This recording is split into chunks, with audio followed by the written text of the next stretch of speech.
Welcome. Arigato. Fall asleep to ancient Japanese history. Close your eyes now and let your breathing slow. You don't need to do anything or remember anything or go anywhere at all. Tonight, you are simply here to rest, to drift, to let go. And as you settle into the quiet, I'm going to take you somewhere very far away and very long ago. To ancient Japan. To a time when the world moved slowly, when nights were dark and soft, and when people lived close to the earth, close to the seasons, close to the rhythms of water and wind. You won't need to learn anything tonight. You'll simply be there. Walking gently through the evening, watching, listening, feeling the warm air on your skin. Let your body sink deeper now. There's nothing to hold on to.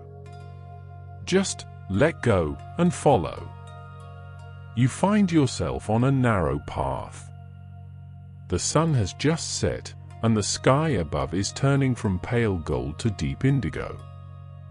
The air is warm, almost humid, and it smells faintly of wood smoke and earth. Ahead of you, a small village rests in the valley. You can see the rooftops, peaked and sloping, covered in thick layers of golden grass that have been carefully bundled and laid by hand. These roofs are made from miscanthus, a tall grass that grows wild along the riverbanks, and from the leftover straw of the rice harvest. They're thick, almost 2 feet deep in places, and they keep the homes cool in summer, warm in winter. They look soft in the fading light, like the village itself is part of the hillside. You walk closer. Your feet are bare now, and the path beneath you is smooth-packed earth, still warm from the day's sun. You can hear the distant trickle of water, somewhere a stream is moving over stones. And then a soft glow appears. A lantern, hanging from the eave of a small home. It's made from paper, thin and translucent, stretched over a frame of delicate bamboo ribs.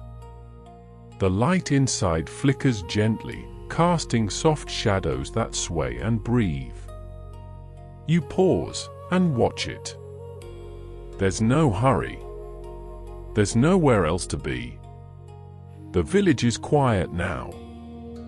A few figures move slowly between the houses, their forms dark against the last light of evening. You approach one of the homes. The entrance is low, simple, just a wooden threshold raised slightly above the ground. Outside, a pair of wooden sandals sit neatly to the side. They're elevated on 2 parallel blocks, keeping the feet above mud and puddles, and they've been carved from a single piece of pale wood. You step up and slide open the door. It's not heavy. It's a frame of wood covered in paper, sturdy but light, and it moves along a track in the floor without a sound. Inside, the air is cooler. The floor is covered in mats, firm and woven, each one the same size, laid edge to edge across the room. They're made from rushes, soft grasses that grow in flooded fields, bundled tightly and stitched with rice straw. The surface is smooth beneath your feet, slightly springy, and it smells faintly sweet, like dried hay and sun. You stand still for a moment, breathing, noticing. In the center of the room, there's a square pit set into the floor. It's lined with stone and filled with ash and embers. This is the hearth, the irori, the heart of the home. A black iron kettle hangs above it on a chain, suspended from a wooden hook in the ceiling. The embers glow faintly, red and orange, pulsing like something alive. You can feel the warmth rising, soft against your legs, your hands. Families gather here in the evenings when the work is done. They sit on the floor around the warmth, cooking, talking quietly, mending cloth by the light of the coals. The smoke rises slowly, drifting up toward the roof, where it curls and spreads through the thick thatch above, preserving the straw, keeping insects away. You sit down. The mat is firm beneath you. The warmth touches your face, and you let your eyes close, just for a moment. On a wooden beam nearby, a length of cloth hangs folded. It's deep blue, the color of the sky just after sunset. This blue comes from a plant, a leafy green shrub that grows in the lowlands, called indigo. The leaves are harvested, fermented in water, and the dye is drawn out slowly, through days of patient work. It's a color that doesn't fade easily. And so it's everywhere, in the clothing worn by farmers and fishermen, in the wrapping cloths tied around bundles, in the curtains that hang in doorways. You reach out and touch the fabric. It's soft, worn. The weave is simple, sturdy, made to last. And it smells faintly of wood smoke, because everything here does. You rise and move toward the back of the home. There's an opening, covered by another sliding screen, and beyond it, you can see a small garden. You step outside. The air is cooler now. The stars are beginning to appear. In the center of the garden, there's a pond. It's small, edged with smooth stones, and the surface of the water is perfectly still. Beneath the surface, you can just make out the shapes of fish. Koi. Their colors are muted in the dim light, white and orange and deep red. They move slowly, drifting through the water like clouds. These fish are kept not just for beauty, but as symbols. They swim upstream against the current, strong and persistent. And so they represent perseverance, endurance, the quiet strength needed to meet life as it comes. You watch them for a long while. The water doesn't ripple. The fish glide in silence. And you feel your breath matching their pace. Slow, steady, effortless. Beyond the garden, you can see the dark shapes of fields stretching into the distance. Rice fields. They're empty now, dry, waiting for the next season. But you know that when the time comes, they'll be flooded, and the green shoots will rise, and the whole valley will turn into a shimmering mirror. Rice is everything here. It's food, of course, but it's more than that. It's how wealth is measured. A family's prosperity, a lord's power, even taxes, all counted in measures of rice. Koku, they call it. The amount of rice needed to feed one person for 1 year. Everything comes back to this. The land, the water, the grain. You turn back toward the house. The lantern by the door still glows. Soft, patient, waiting. You step back inside. The embers in the hearth have dimmed a little. The room is warm and quiet and still.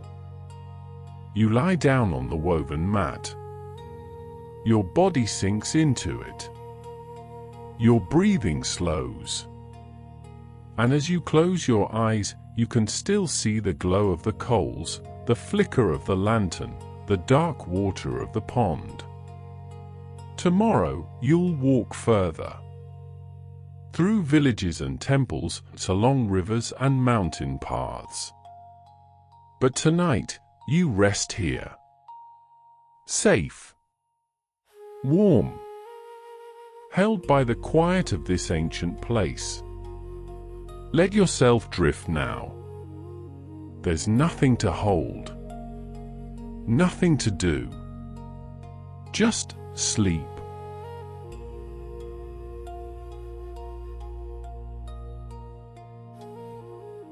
You wake, but not really. You're somewhere between sleeping and waking. Moving through the darkness. On a path. The village is behind you now, its lanterns just faint points of light in the distance. Ahead, the path curves gently upward, following the slope of the hill. On either side, there are trees. Cedar and cypress. Tall and straight, their bark rough and deeply furrowed. These trees are sacred here. They grow for hundreds of years, and their wood is prized above all others. Straight-grained, fragrant, resistant to rot and insects.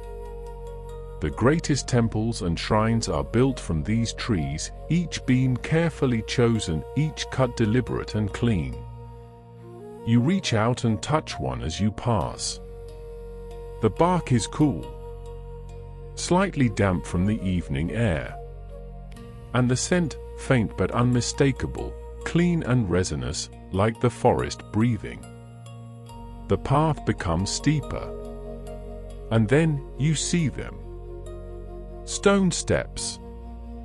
Wide and uneven, covered in moss along the edges, leading up into shadow.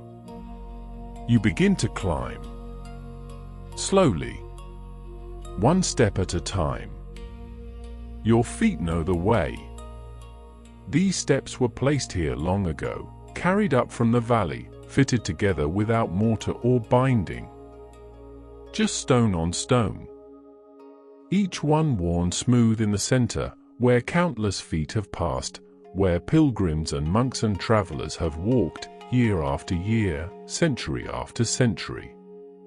You pause halfway up. Breathing. Listening.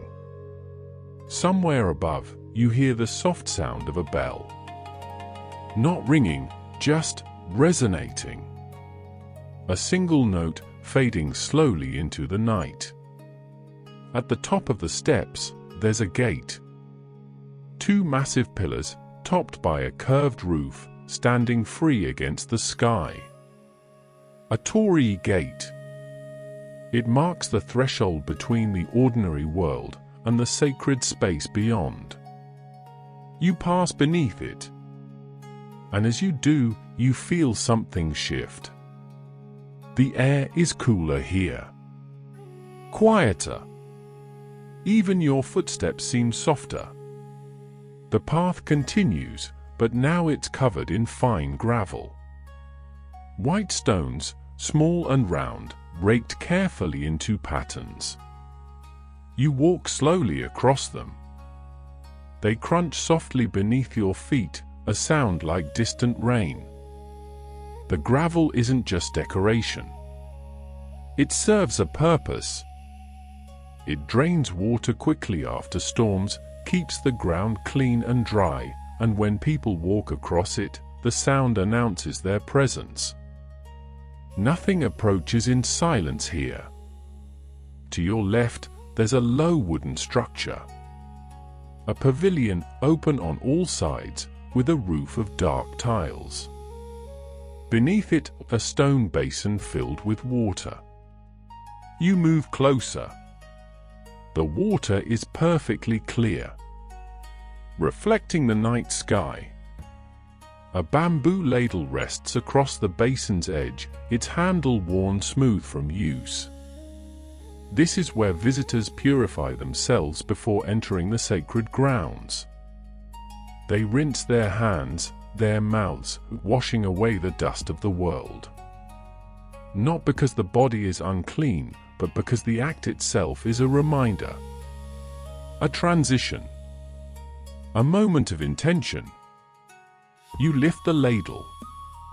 The water is cold. It runs over your hands, over your wrists. And you feel lighter somehow. More present. More still.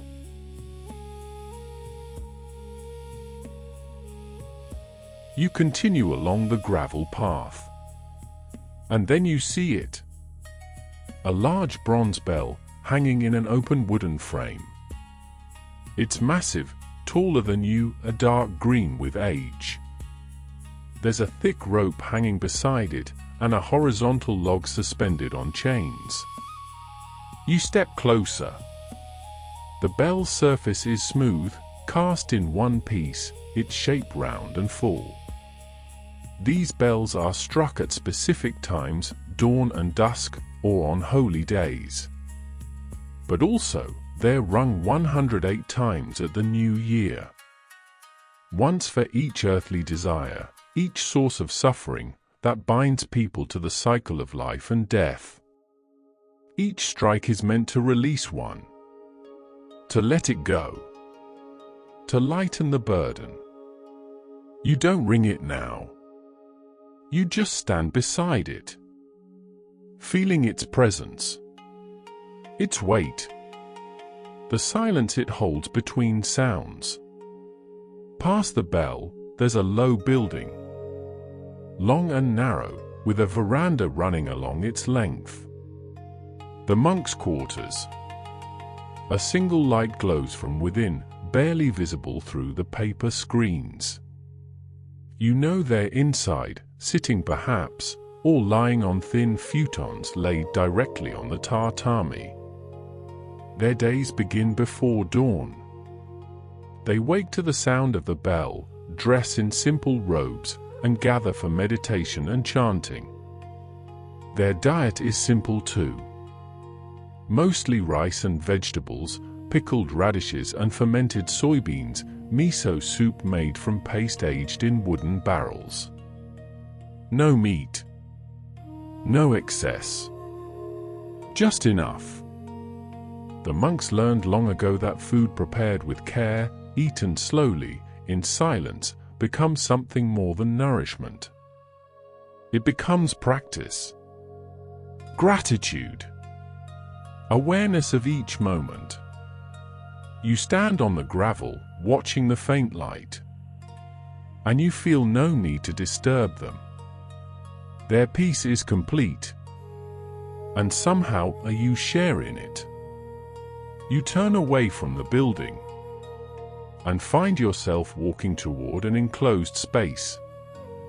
A wall surrounds it, low and made of packed earth and clay. You move along the wall until you find an opening.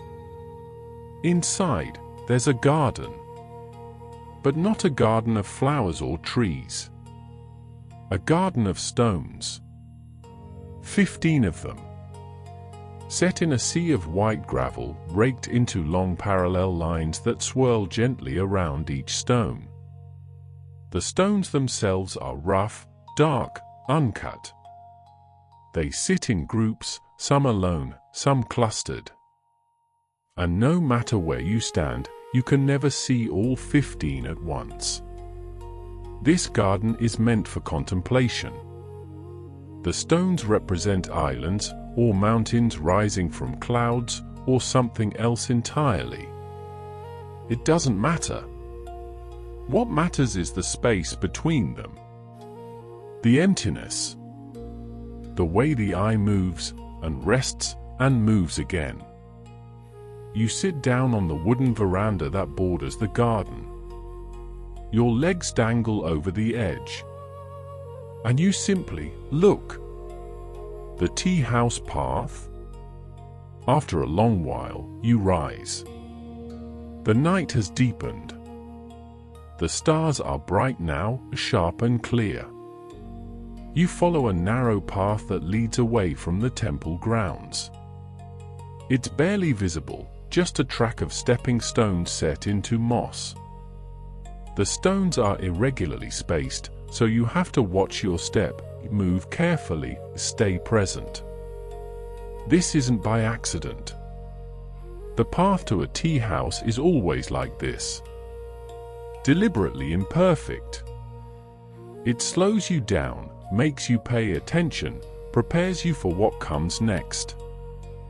On either side, there are stone lanterns. Small ones, covered in lichen, their carved windows dark. During ceremonies, candles would flicker inside them. But tonight, they're just shapes in the shadows. Markers along the way. You hear it before you see it. Water. A thin stream trickling into a stone basin. You stop and kneel beside it. The water comes from a bamboo pipe, cut at an angle, and it flows in a continuous thread, clear and cold. It fills the basin, then overflows gently into the moss below. This water comes from a spring higher up the mountain. It's been flowing like this, in this exact way, for longer than anyone can remember. And it will keep flowing long after this night, after this year, after this lifetime. The sound is hypnotic, steady, unchanging. You close your eyes and listen, and feel your mind emptying like the basin, filling and releasing, filling and releasing, over and over, effortless. You don't need to move any further tonight. You can stay here, beside the water. The moss is soft beneath you. The air is cool on your face. And the sound of the water, the distant bell, the whisper of wind through the cedars. All of it blends together into one gentle song. A lullaby for the mind, for the body. Let yourself sink into it now. There's more to see, more paths to walk, more quiet places waiting. But right now, just this moment, this breath, this peace, rest. You open your eyes softly, still beside the water, still listening. And ahead, through a gap in the trees, you see a small building. A tea house. It's tiny, barely large enough for a few people. The walls are simple, earth-colored plaster, with a small window covered by a bamboo screen. The roof is thatched, like the houses in the village, but smaller, more delicate. You move toward it. The entrance is low. Very low. You would have to bow to enter, to lower yourself, to leave your pride and status outside. Everyone who enters becomes equal here. Noble or farmer, young or old, it doesn't matter. Inside, the space is just large enough. The floor is tatami, worn smooth. And in the corner, you see them. The tools of tea.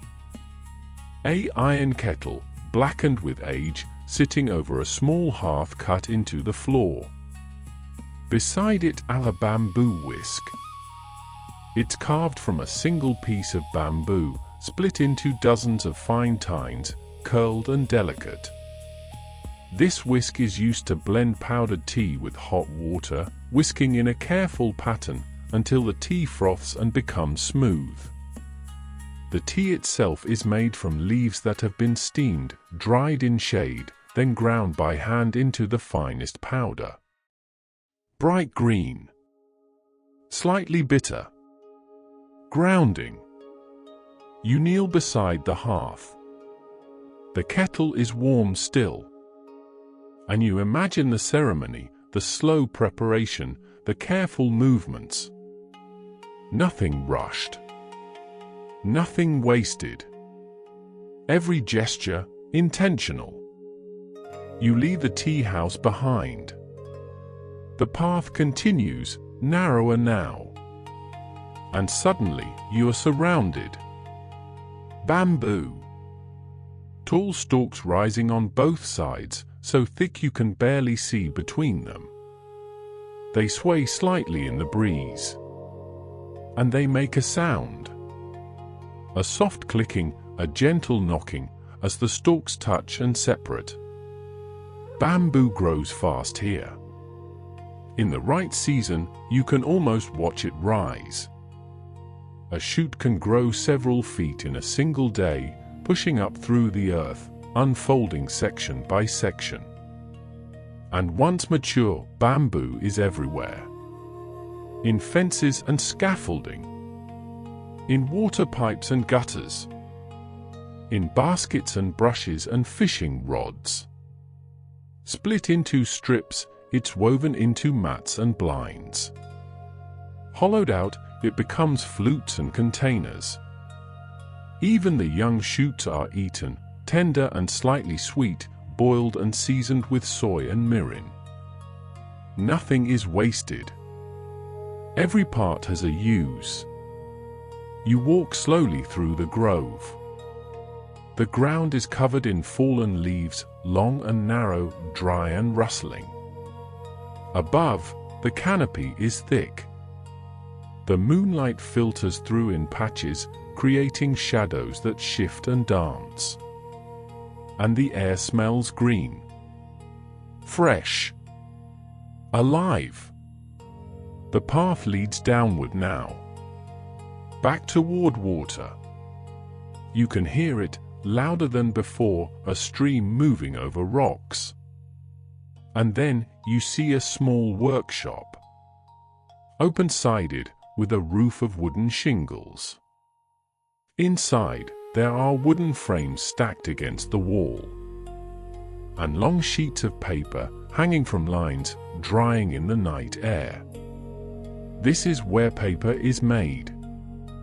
You step closer. The process is slow, patient. The bark of the mulberry tree is harvested in winter when the sap is low. It's soaked in the stream for days until it softens. Then it's beaten, pounded into pulp, mixed with water and a sticky substance from the roots of a certain plant. The mixture is poured onto a bamboo screen, shaken gently, drained.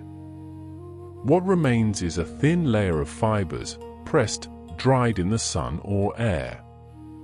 The paper that results is strong. Stronger than you'd expect. It doesn't tear easily. And it has a texture, a warmth, that makes it perfect for screens and lanterns, for letters and paintings. You touch one of the hanging sheets. It's still slightly damp. Cool. And so thin you can see your hand through it. You continue along the stream. The water moves beside you, steady and sure. And you think about time here. How it's measured. Not by clocks or calendars, but by the turning of the earth. By what blooms, what falls, what returns. There are names for every small shift in the season. 72 of them. Each lasting only 5 days. The east wind melts the ice. The bush warblers sing in the mountains. The first rainbow appears. People watch for these signs. They know when to plant, when to harvest, when to prepare. They know which fish will run in the rivers, which flowers will open, which winds will come. This knowledge isn't written down. It's lived. Observed. Passed from parent to child, season after season. And it keeps everyone in rhythm. With the land. With the sky. With each other. The stream leads you back toward the valley. You can see lights again, distant and soft. A different village now, or perhaps the same one, it's hard to tell.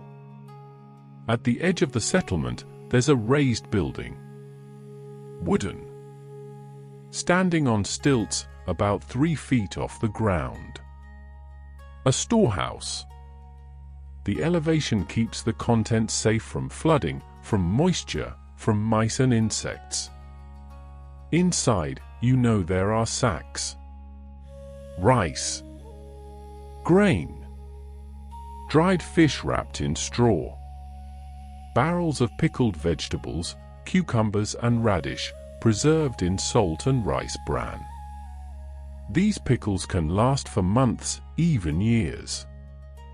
They're eaten every day, a small amount with each meal, sharp and salty, balancing the bland sweetness of rice. The pickling is done in summer, when vegetables are abundant. They're layered in wooden barrels, salted, weighted down with stones, and left to ferment. The salt draws out water, the natural bacteria transform the vegetables, creating flavors that are complex, tangy, deeply savory. Nothing is wasted here either. What can't be eaten fresh is preserved. What can't be preserved is shared. And the cycle continues. You walk past the storehouse and notice something. The building's frame. The way the beams meet. There are no nails. No metal. Just wood fitted into wood. Joints carved so precisely that the pieces lock together. Mortise and tenon. Dovetails. Interlocking corners. This is how all the great structures are built here. Temples that have stood for 1,000 years. Homes that weather earthquakes and storms. The wood is allowed to move, to flex, to breathe. And because it moves, it survives. The carpenters train for years, learning to read the grain, to understand how wood expands in humidity, contracts in dryness. Every cut is made with hand tools. Saws that pull rather than push. Chisels kept sharp enough to shave with. Planes that whisper across the surface, leaving it smooth as glass. The work is meditative. Precise.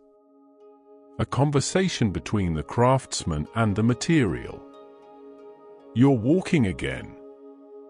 Through the village. Past darkened homes. And you notice a scent. Faint but distinct. Incense. It drifts from somewhere, a house perhaps, or a small shrine.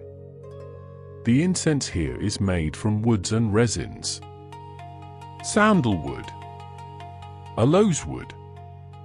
Ground into powder, mixed with water and natural binders, shaped into thin sticks or coils. When burned, the smoke rises in a thin thread. The scent is calming. Used in meditation, in prayer, in the simple act of marking time.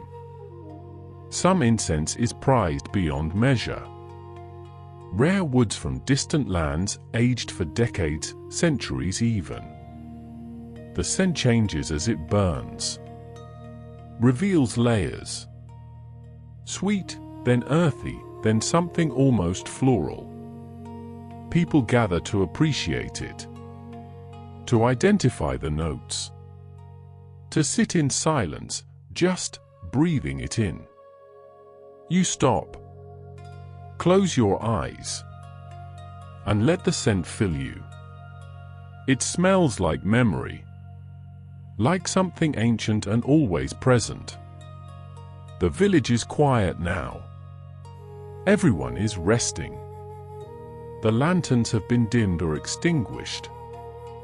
The only light comes from the stars and a thin crescent moon rising in the east. You find yourself in the center of the village. There's a well here. Stone-lined. Covered with a wooden lid. During the day, people gather here, drawing water in wooden buckets, washing vegetables, talking quietly. But now, it's still. You sit on the edge of the well. The stone is cool, smooth, and you feel the weight of the day, of the walk, of everything you've seen, settling into your body. Your shoulders relax. Your jaw unclenches. Your breathing deepens. There's nowhere else to go tonight. You've walked far enough, seen enough. You can rest here, in this village, in this moment. Let your body be heavy. Let your mind be still. The stream is nearby, you can hear it. The bamboo grove whispers in the distance. And somewhere, a night bird calls softly. Just once. Then silence. You lie back on the ground. The earth is firm beneath you, holding you. And above, the stars turn slowly. You don't need to follow them. You don't need to understand. Just close your eyes and drift into sleep, into peace, into the gentle darkness of this ancient place. Rest now. You're drifting, moving without effort. And when you open your eyes, you're somewhere new. Standing at the edge of a rice field. The moon is higher now, casting silver light across the landscape. The field is flooded. Just a few inches of water, perfectly still, reflecting the sky above. It looks like you could walk on stars. The rice has been planted already. Small green shoots rising in neat rows, their tips just breaking the surface. You can barely see them in the darkness, but you know they're there. Growing. Slowly. These fields are fed by careful engineering. Water from mountain streams, diverted through channels and gates. Each field is bordered by low earthen walls, built up over generations. The water level is controlled precisely. Too much, and the young plants drown. Too little, and they wither. The farmers check every day, adjusting the flow, reading the plants, watching the sky. You hear something. A soft splash. And then a shape. A bird standing in the shallow water. Tall and still, like it's part of the landscape. A night heron. Its feathers are grey-blue in the moonlight, and its eyes are wide and dark. It's hunting. Waiting for small fish, frogs, anything that moves in the water. These herons are companions to the rice fields. They eat the insects and creatures that might damage the crops.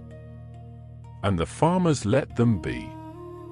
An unspoken agreement. The fields feed the birds. The birds protect the fields. You watch as it takes a single step. Slow. Deliberate. Then freezes again. Waiting. You walk along a narrow raised path. It runs between two fields, just wide enough for one person. On either side, the water reflects everything. Sky. Moon. Your own dark shape moving across the surface. These paths are made from the earth dug out to deepen the fields. Packed down hard by countless footsteps. In the rainy season, they become slippery, muddy. But now, they're dry and firm. You can see small shrines along the way. Just simple posts, with offerings left at their base. A few grains of rice wrapped in leaves. A small cup of sake. These are for the kami, the spirits of this place. The spirits of the water, the earth, the growing things. People here don't separate the sacred from the ordinary. Everything is inhabited. Everything has presence. A old tree. A unusual stone. A bend in the river where the current runs swift. All worthy of respect. All deserving of gratitude. In the distance, you see a light. Not a lantern. Something brighter. A torch burning on the water. You move toward it and find a small boat drifting in a wider channel. A fisherman stands in the bow, holding a long pole. At the end, a metal basket filled with burning wood. The flames dance and crackle, casting orange light across the dark water. This is cormorant fishing, an ancient practice. The fisherman has birds with him, sleek black cormorants, perched on the edge of the boat. They wear collars around their throats, loose but secure. At a signal, they dive. You watch as one disappears beneath the surface. The fish are drawn to the light, confused, easy prey. And the cormorant is faster than any fish. It surfaces moments later, a fish in its beak. But the collar prevents it from swallowing. The fisherman reaches down, gently takes the fish, and rewards the bird with a smaller piece. This relationship has existed for over 1,000 years. Bird and human working together. Neither could do it alone. Together, they thrive. You continue walking. The channel widens. And you realize you can taste something in the air. Salt. You're closer to the sea now. The water here is different, brackish, a mix of fresh and salt. And along the shore you see low wooden racks, stretching out in rows. These are for salt making. Seawater is collected in shallow pools, then transferred to these racks. The racks are covered with fine sand. The water drains through, leaving salt crystals behind. The sand is scraped, collected, boiled in large iron pots. And what remains, after the water evaporates, is salt. Pure white. Essential. Salt preserves fish, seasons food, is mixed into pickles and pastes. It's valuable. Traded far inland to mountain villages that never see the ocean. Some merchants carry it on their backs, along narrow mountain trails. Others load it onto boats, sending it up rivers and along the coast. The fisherman's net. You reach the shore. The sand is cool and damp beneath your feet. Small waves lap gently at the edge. Nearby, there are nets, spread out to dry and mend. They're made from plant fibers, twisted into thread, then knotted by hand into mesh. Each knot is the same size. Precise. The work takes weeks. Sitting in the evening, fingers moving in rhythm, creating something from nothing but patience and string. The nets are weighted with stones at the bottom and floated with pieces of cork at the top. Cast into the sea, they drift like curtains. Fish swim into them, become tangled, and the fishermen pull them in at dawn. The catch is sorted on the beach. What's needed for the day is kept fresh. The rest is salted, or dried, or fermented. hung on racks in the sun, packed in barrels with salt and rice bran, turned into something that will last through winter, through lean times. You walk along the shoreline. The water is calm tonight, barely moving, and scattered across the sand you see shells, small spiral ones, smooth round ones, fragments of larger shells worn by the waves. You pick one up. It's a turban shell, ridged and heavy. Inside the sea, these are harvested by women. Amma, they're called. Women of the sea. They dive without equipment. Just their bodies, their breath, their skill. They wear white cotton and they descend into cold water. 15 feet. 20. 30. Searching the rocks for abalone, turban shells, seaweed. They can hold their breath for over a minute. Some for 2. And they've been doing this for centuries. Passing the knowledge from mother to daughter. Where to dive. When to surface. How to read the water. You set the shell back down. Gently. And continue. Ahead, you see racks again. But these hold something different. Long dark strips. Seaweed. Kombu, wakame, nori. Harvested from the rocks at low tide, or cut from ropes where it's been cultivated. The seaweed is washed in fresh water, then laid out to dry. In the sun, it turns dark, almost black. But when cooked, it softens. It adds depth to broth, a flavor called umami. Savory. Rich. Something beyond sweet or salty. Kombu is added to water with dried fish flakes, simmered gently, then strained. What remains is dashi, the foundation of countless dishes. Simple. Essential. The taste of the ocean, transformed. You turn back toward the water. The moon has drawn a path across the surface. A shimmering road of light, stretching from the shore to the horizon. You stand at the edge. Waves whisper against the sand. And you feel the pull of sleep. Deep. Insistent. Your body is heavy now. Your mind is quiet. There's nothing left to see tonight. Nothing left to understand. Just this moment. This gentle darkness. This peace. You sink down onto the sand. It's soft, cool, yielding. And you lie back. The sky above is vast. Stars scattered like rice grains. And the sound of the waves, steady, rhythmic, eternal, becomes your lullaby. Let go now. There's nothing to hold. Nothing to carry. Just drift.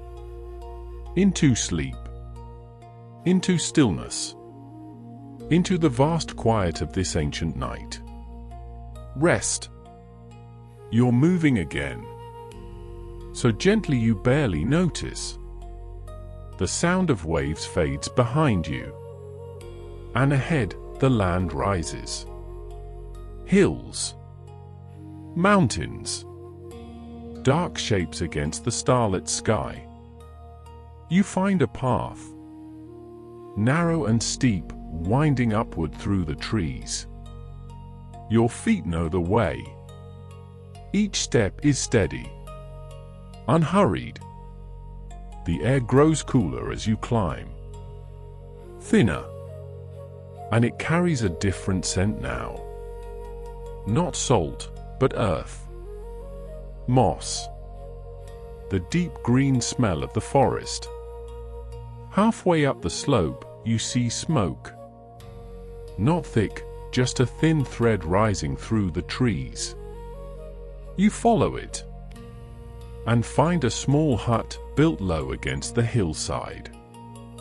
Beside it, there's a mound, a dome of earth and clay about 6 feet high. Smoke seeps from a vent at the top. This is a charcoal kiln. Inside, wood is burning, but not burning the way fire usually burns.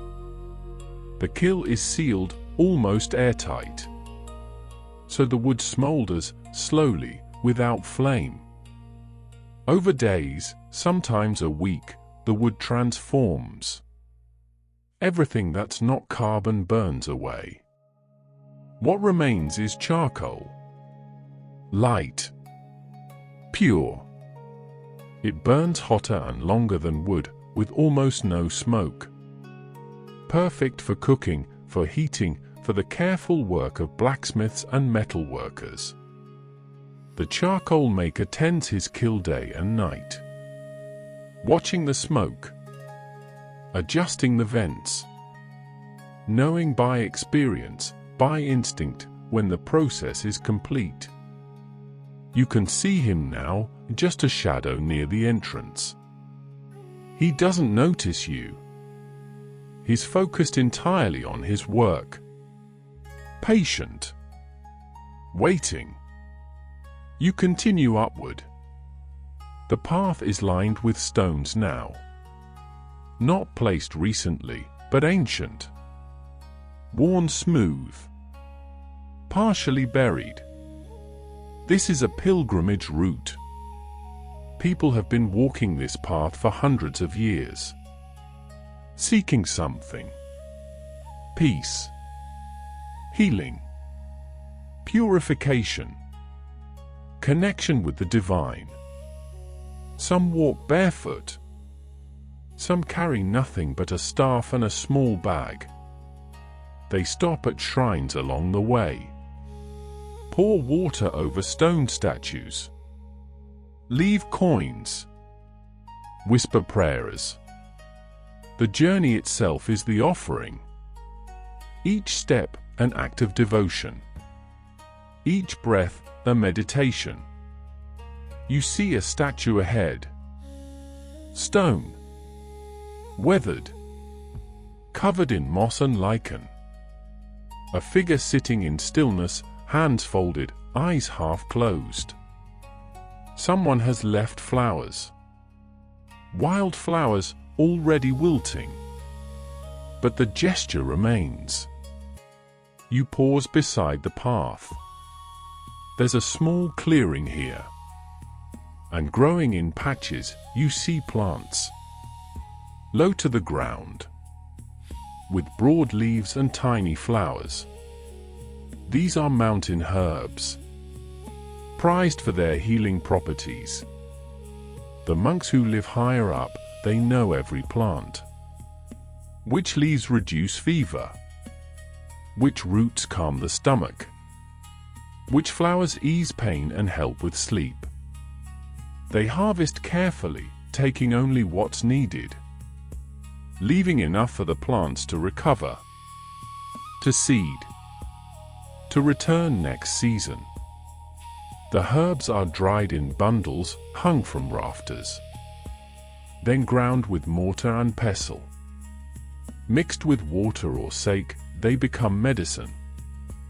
Bitter, often, but effective.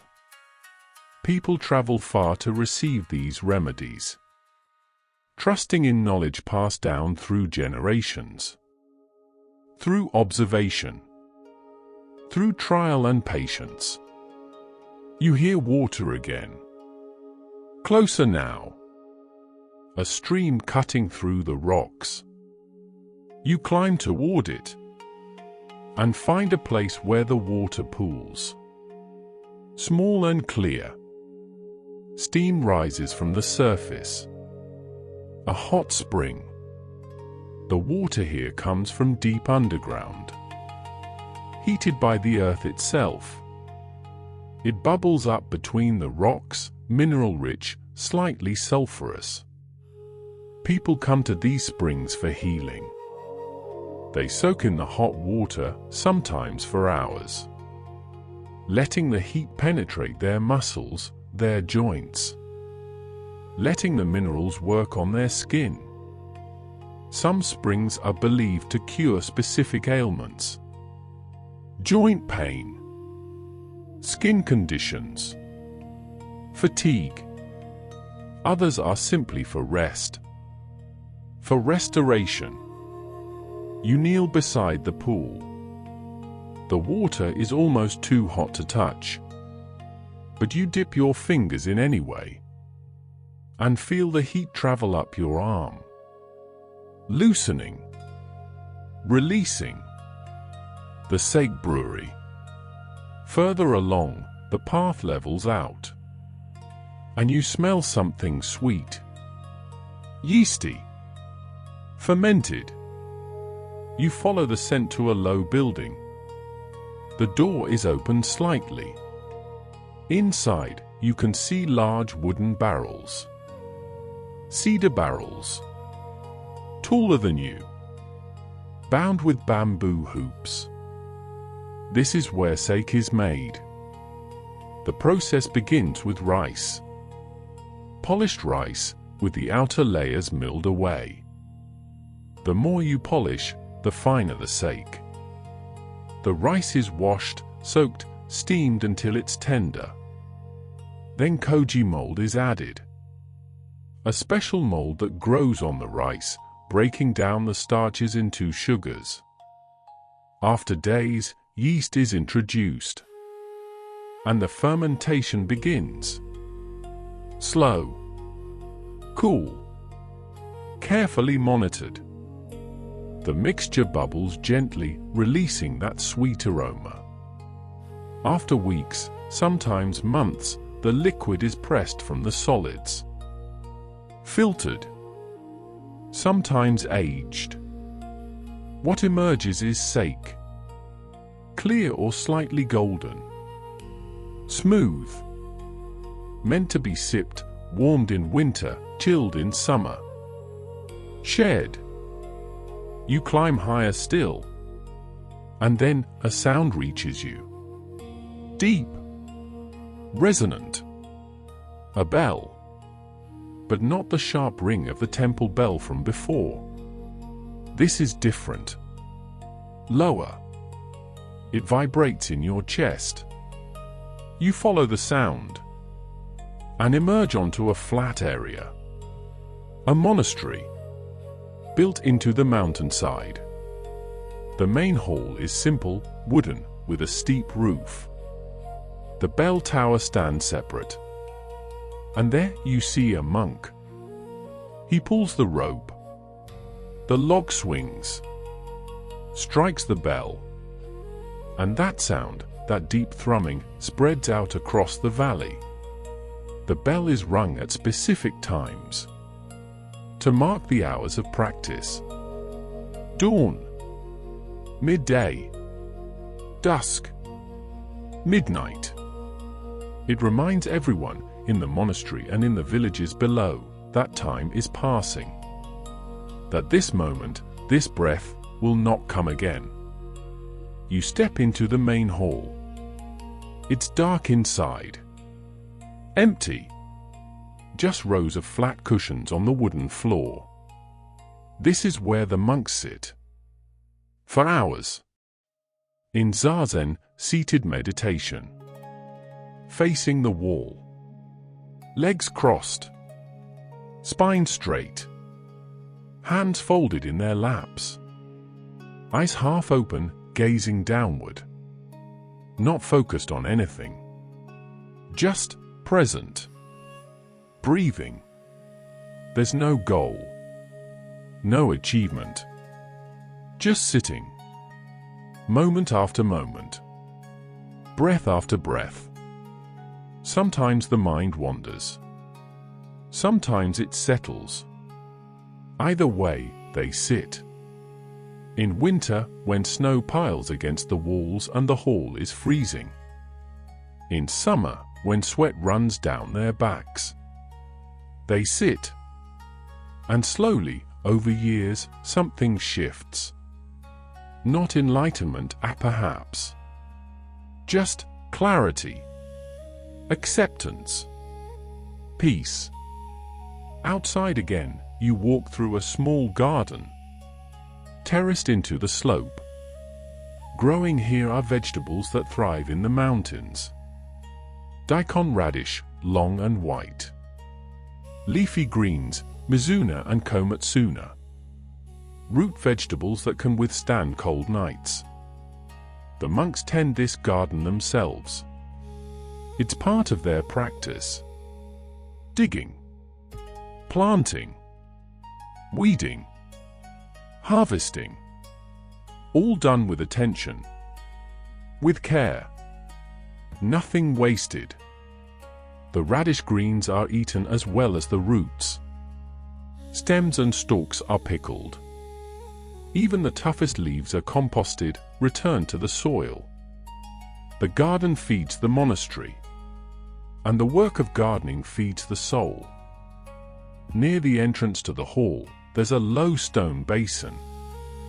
Rough-hewn, irregular, filled with clear water. A bamboo ladle rests beside it. This is a tsukubai, a basin for ritual purification. But unlike the one at the temple below, this one is meant for humility. It's low, so you must bend. Must lower yourself. Must approach with reverence. The water is cold, fresh from a mountain spring. You watch as a single drop falls from the bamboo pipe above. Ripples spread across the surface. Slow, expanding. Then stillness again. You're tired now. The climb was long. Your body is heavy. Your mind is quiet. You find a place to sit. A wooden platform overlooking the valley. Below, you can see lights. Distant villages. The river, a silver thread. Fields. Forests. All of it softened by darkness. Held by night. The air is cool here. Almost cold. But you don't mind. It feels clarifying. You lie back on the wooden planks. They're smooth, worn by countless others who sat here before. Looking out. Looking in. Finding the same silence. The same peace. Above, the stars are so bright. So close.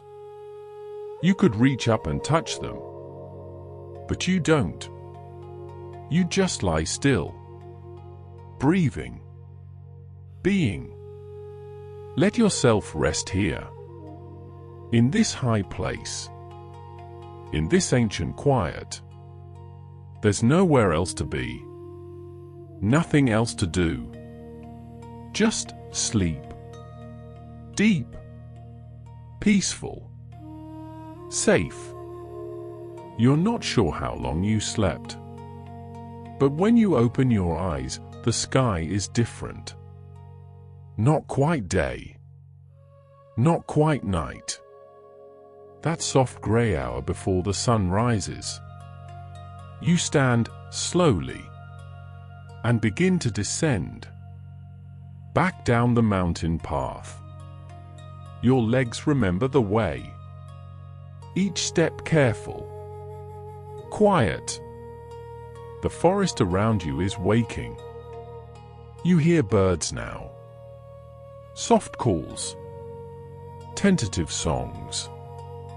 Testing the morning. The path brings you to a village. Smaller than the others. Just a handful of homes clustered together. One door is already open. And from inside, you hear a sound. Rhythmic. Clack, clack, clack. You move closer. and see a woman sitting at a loom. Wooden frame. Thread stretched tight from top to bottom. She works a shuttle back and forth, weaving horizontal threads through the vertical ones. Her feet press pedals below, raising and lowering different threads with each pass. The fabric grows slowly, inch by inch. This cloth is hemp. The fibers come from tall plants grown in the fields nearby. After harvest, the stalks are soaked, stripped, beaten. The fibers are separated, spun into thread on a wooden spindle. Then dyed, or left natural. Hemp cloth is strong, coarser than silk, but durable. It's what most people wear. Farmers and craftspeople, fishermen and travelers.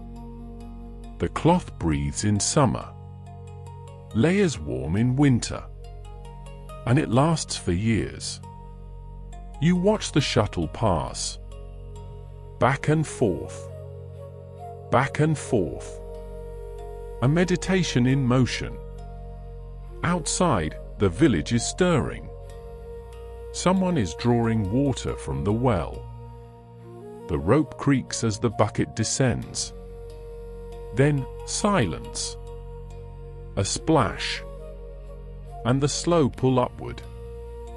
Water is precious here. Not scarce, but valued. Every well is cared for, cleaned regularly.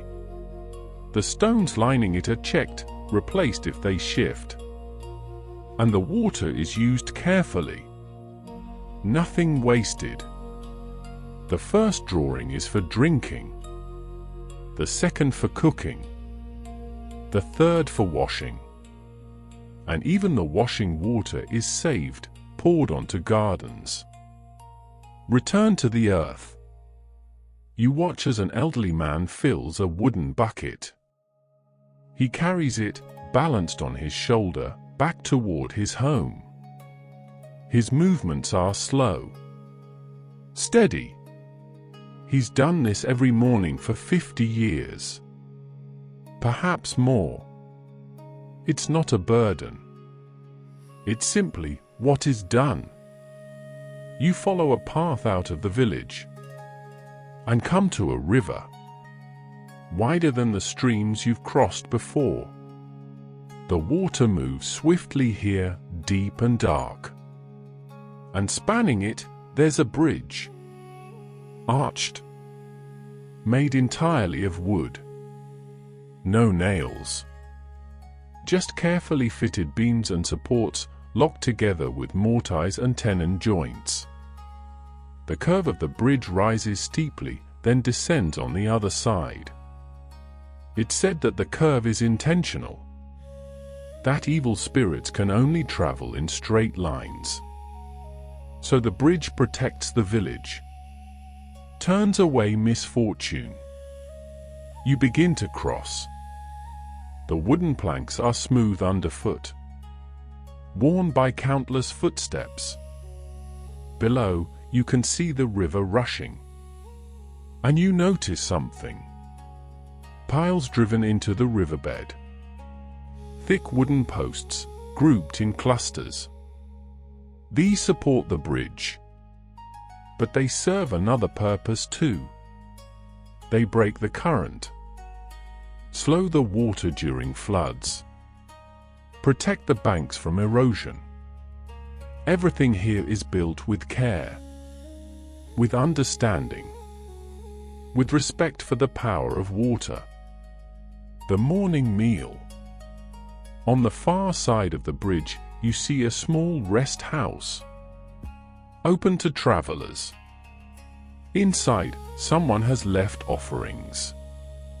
Rice balls wrapped in bamboo leaves, pickled plums, a small container of water. You sit. The rice balls are cold, but still soft. The rice is pressed firmly together, shaped by hand. Inside each one, a center of umeboshi. Pickled plum. Incredibly sour. Salty. Sharp enough to make your mouth pucker. These plums are preserved in salt for months. They turn from green to pink to deep red. And they last indefinitely. A single umeboshi can season a whole bowl of rice. Can settle an upset stomach. Can provide essential salt on a long journey. You take a small bite. The sourness wakes you fully. Grounds you. Reminds you that you're here. Alive. Present. You continue walking. And pass a small workshop. Open to the air. Inside, an old man sits surrounded by wooden bowls and cups. He's carving.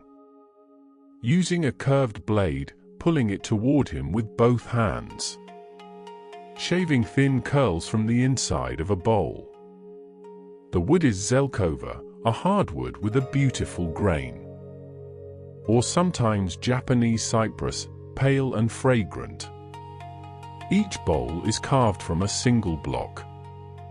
No seams. No joints. The grain flows uninterrupted from rim to base. These bowls are made to hold sake. Or miso soup. Or tea. The wood doesn't conduct heat, so the bowl can be held even when the liquid inside is hot. And over time, with use, the wood darkens, absorbs flavors, develops a patina. Each bowl becomes unique, a record of the meals it has held, the hands that have touched it.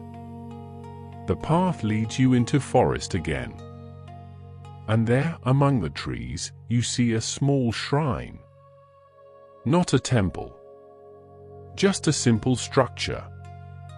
Open on all sides. A roof of bark and thatch. Inside, there's nothing. No statue. No altar. Just a mirror. Small. Round. Reflecting what's before it. This is a Shinto shrine. A place where the kami, the spirits, dwell. The mirror represents purity. Honesty. The idea that when you look into it, you see yourself as you truly are. Before the shrine, there's a twisted rope.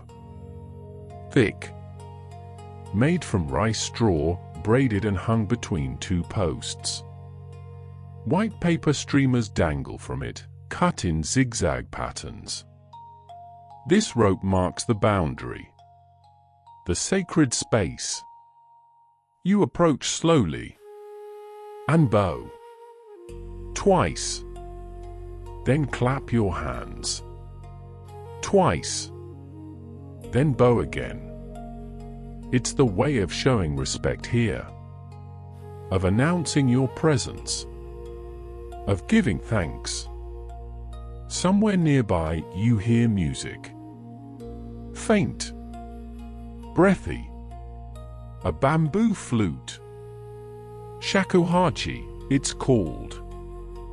Made from the root end of bamboo, where the node creates a natural mouthpiece.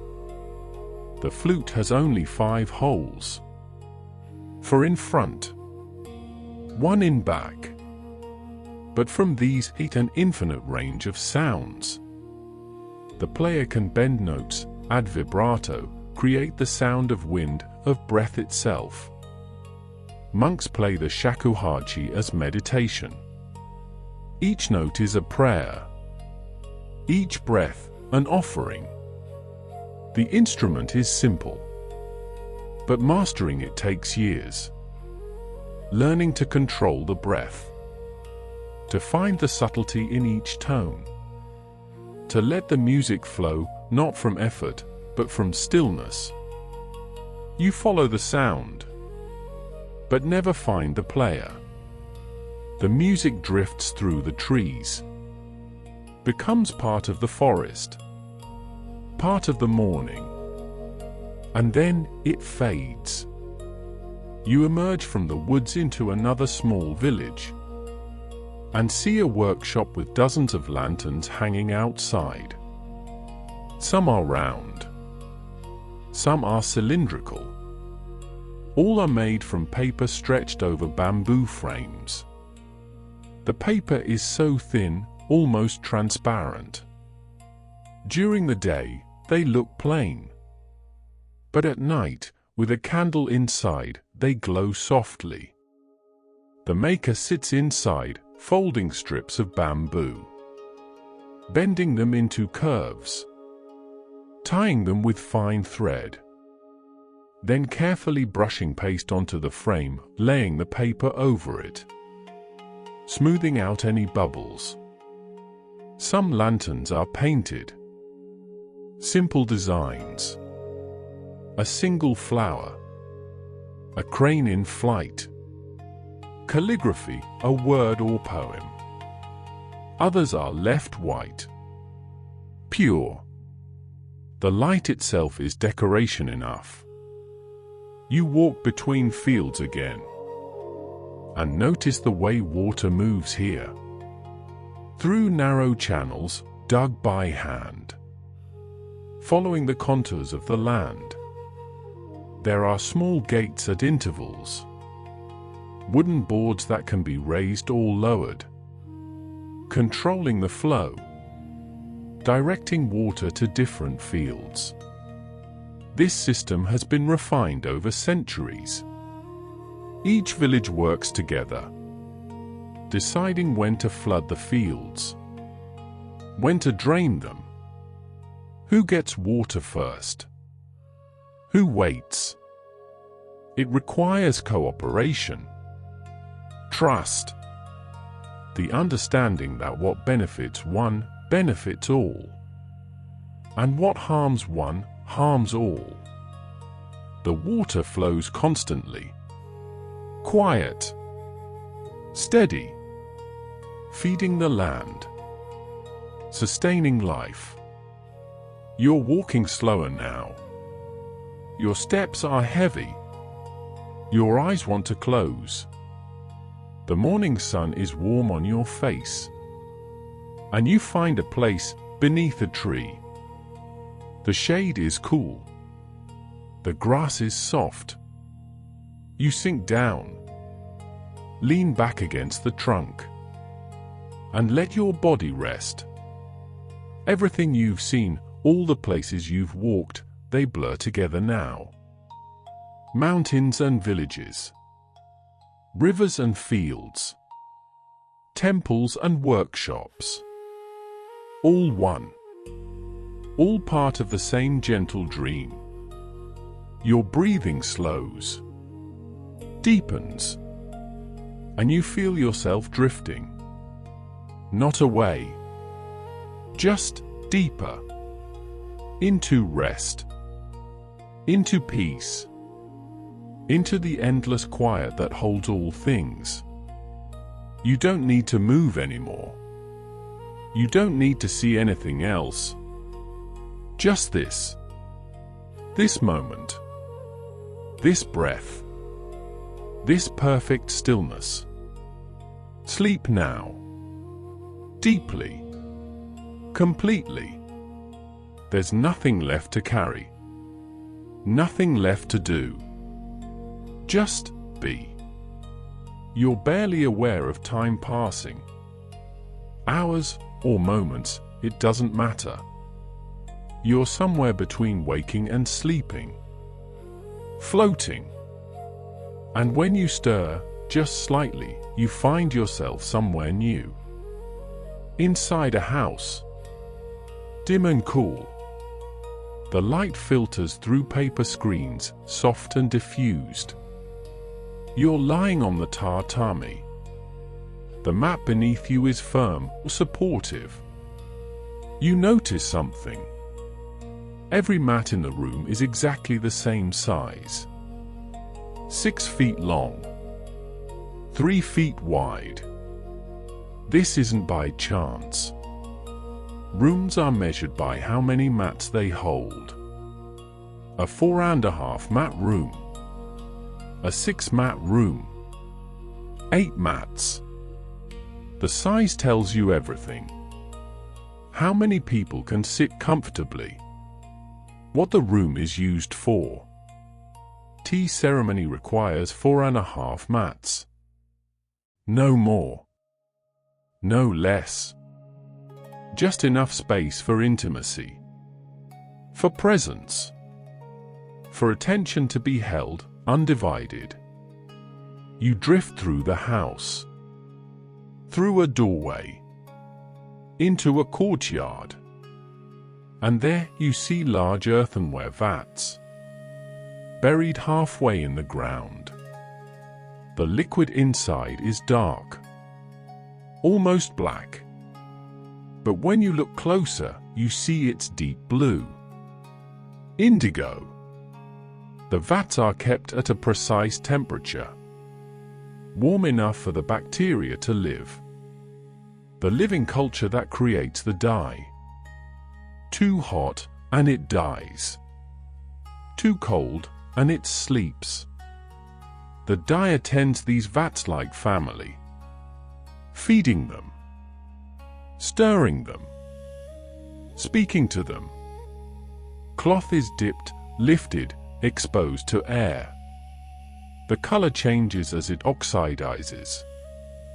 From yellow-green to blue. The more times you dip, the deeper the color. Some cloth is dipped dozens of times, achieving a blue so dark it's almost black. A color that seems to hold the night sky itself. You wander further. To a workshop at the edge of the village. A potter sits at his wheel. His foot pushes a heavy stone disc. It spins. And on top, the mound of clay rises. His hands are wet, gentle or firm. He presses, and the clay opens. He lifts, and the walls grow. In moments, a bowl takes shape. The clay comes from the river bank. Dug in autumn. Left to weather through winter. The freezing and thawing break it down.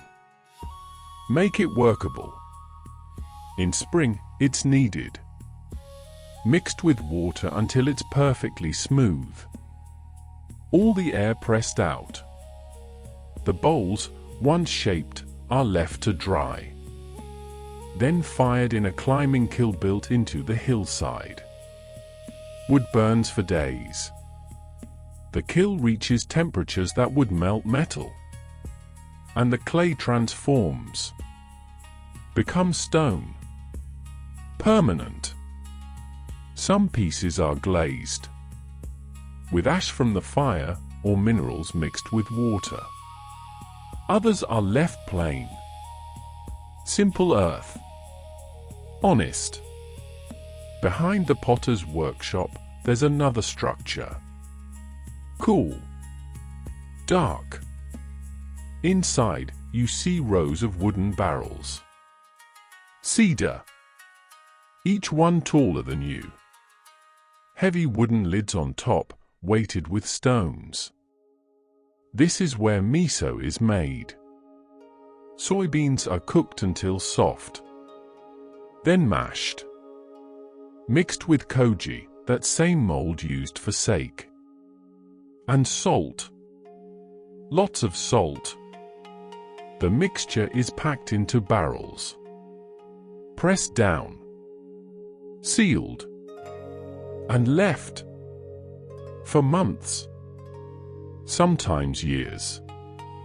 The longer it ferments, the darker it becomes.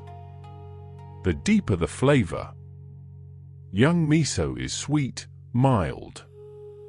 Old miso is rich, complex, almost like aged cheese. Every home has a barrel. Every region has its own recipe.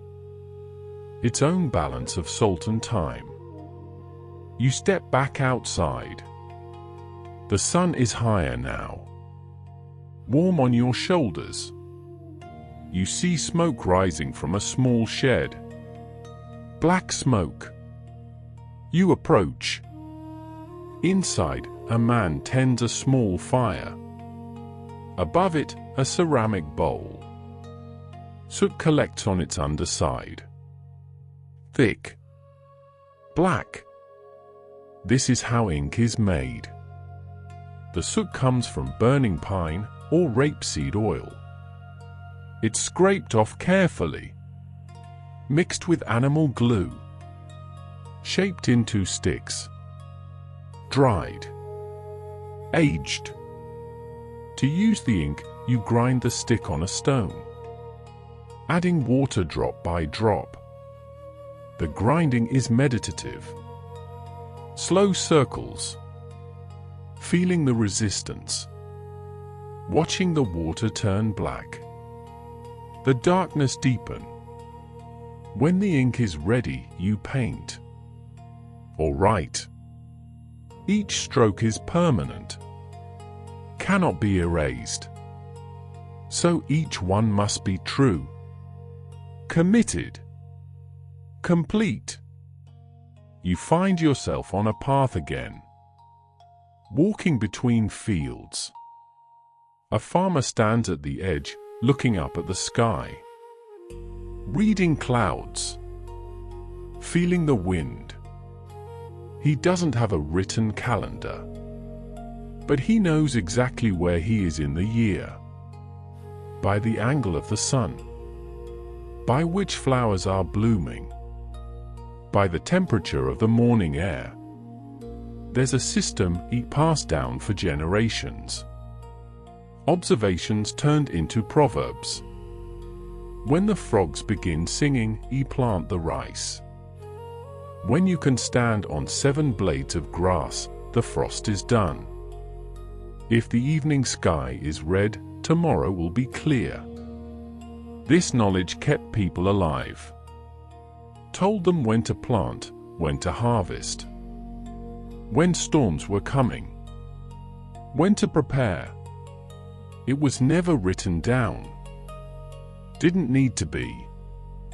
It lived in the body, in the rhythm of the seasons, in the land itself. Near a home, you hear laughter, children playing. You watch as they toss something. Small cloth bags filled with rice or beans. Otidama, the game is called. They toss them in patterns. Catch them, singing songs as they play. The bags are made from scraps, leftover fabric, stitched together by mothers or grandmothers. Nothing is wasted, even in play. The songs they sing are old. Some are counting songs. Some tell stories. Some mark the seasons. And through playing, through singing, the children learn. Numbers, rhythm, coordination, history. Without trying, without knowing, just playing. You continue walking and smell something. Wood smoke, steam. You round a corner and see a small building. The bathhouse. Inside, there's a large tub. Wooden. Deep enough to sit in with water up to your shoulders. The tub is filled with water heated by a fire underneath. Very hot. Almost too hot. But people here bathe like this every evening. First, you wash outside the tub, scrubbing with a cloth, rinsing with cold water from a bucket. Only when you're clean do you enter the hot water. To soak, to let the heat penetrate, to release the day. Families bathe together. Neighbors share the same water. one after another. It's not about getting clean, you've already done that. It's about connection, relaxation, ritual, the end of the working day, the transition into night. You see someone leaving the bathhouse. They carry their belongings in a cloth. Not a bag. Just a square of fabric, folded and tied. A furoshiki. These cloths are everywhere. Used to wrap gifts, carry lunch, bundle clothes, transport goods. The same cloth can be folded dozens of ways, for different shapes, different purposes, tied with simple knots that hold firm but release easily. When not in use, the cloth folds flat, takes up no space, and it lasts for years. Mended when it tears, patched, used until it can't be used anymore, and then torn into rags. Nothing wasted, everything honored. The light is changing again, softening. The sun is descending toward the hills, and the whole valley is bathed in gold. You find a low wall, stone, still warm from the day's sun. You sit and watch. A farmer walks slowly along the edge of his field. A woman hangs laundry, white cloth fluttering. Smoke rises from cooking fires, straight up in the still air.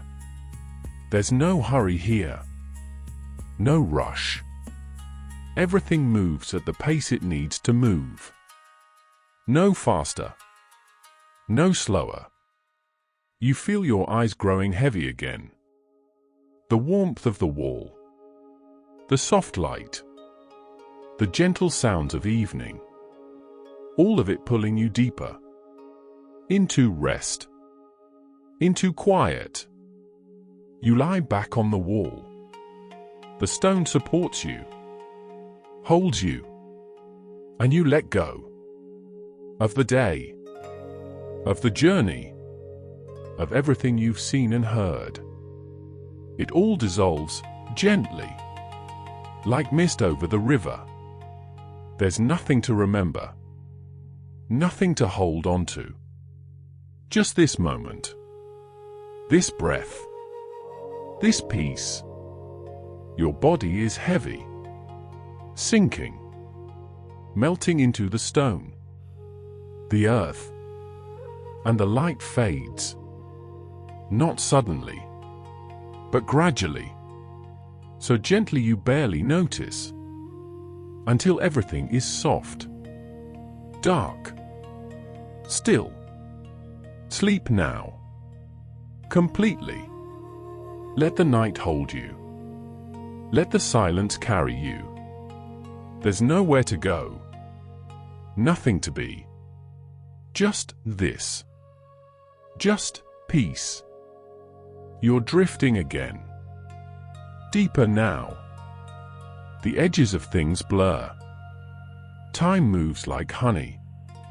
Slow. Thick. Sweet.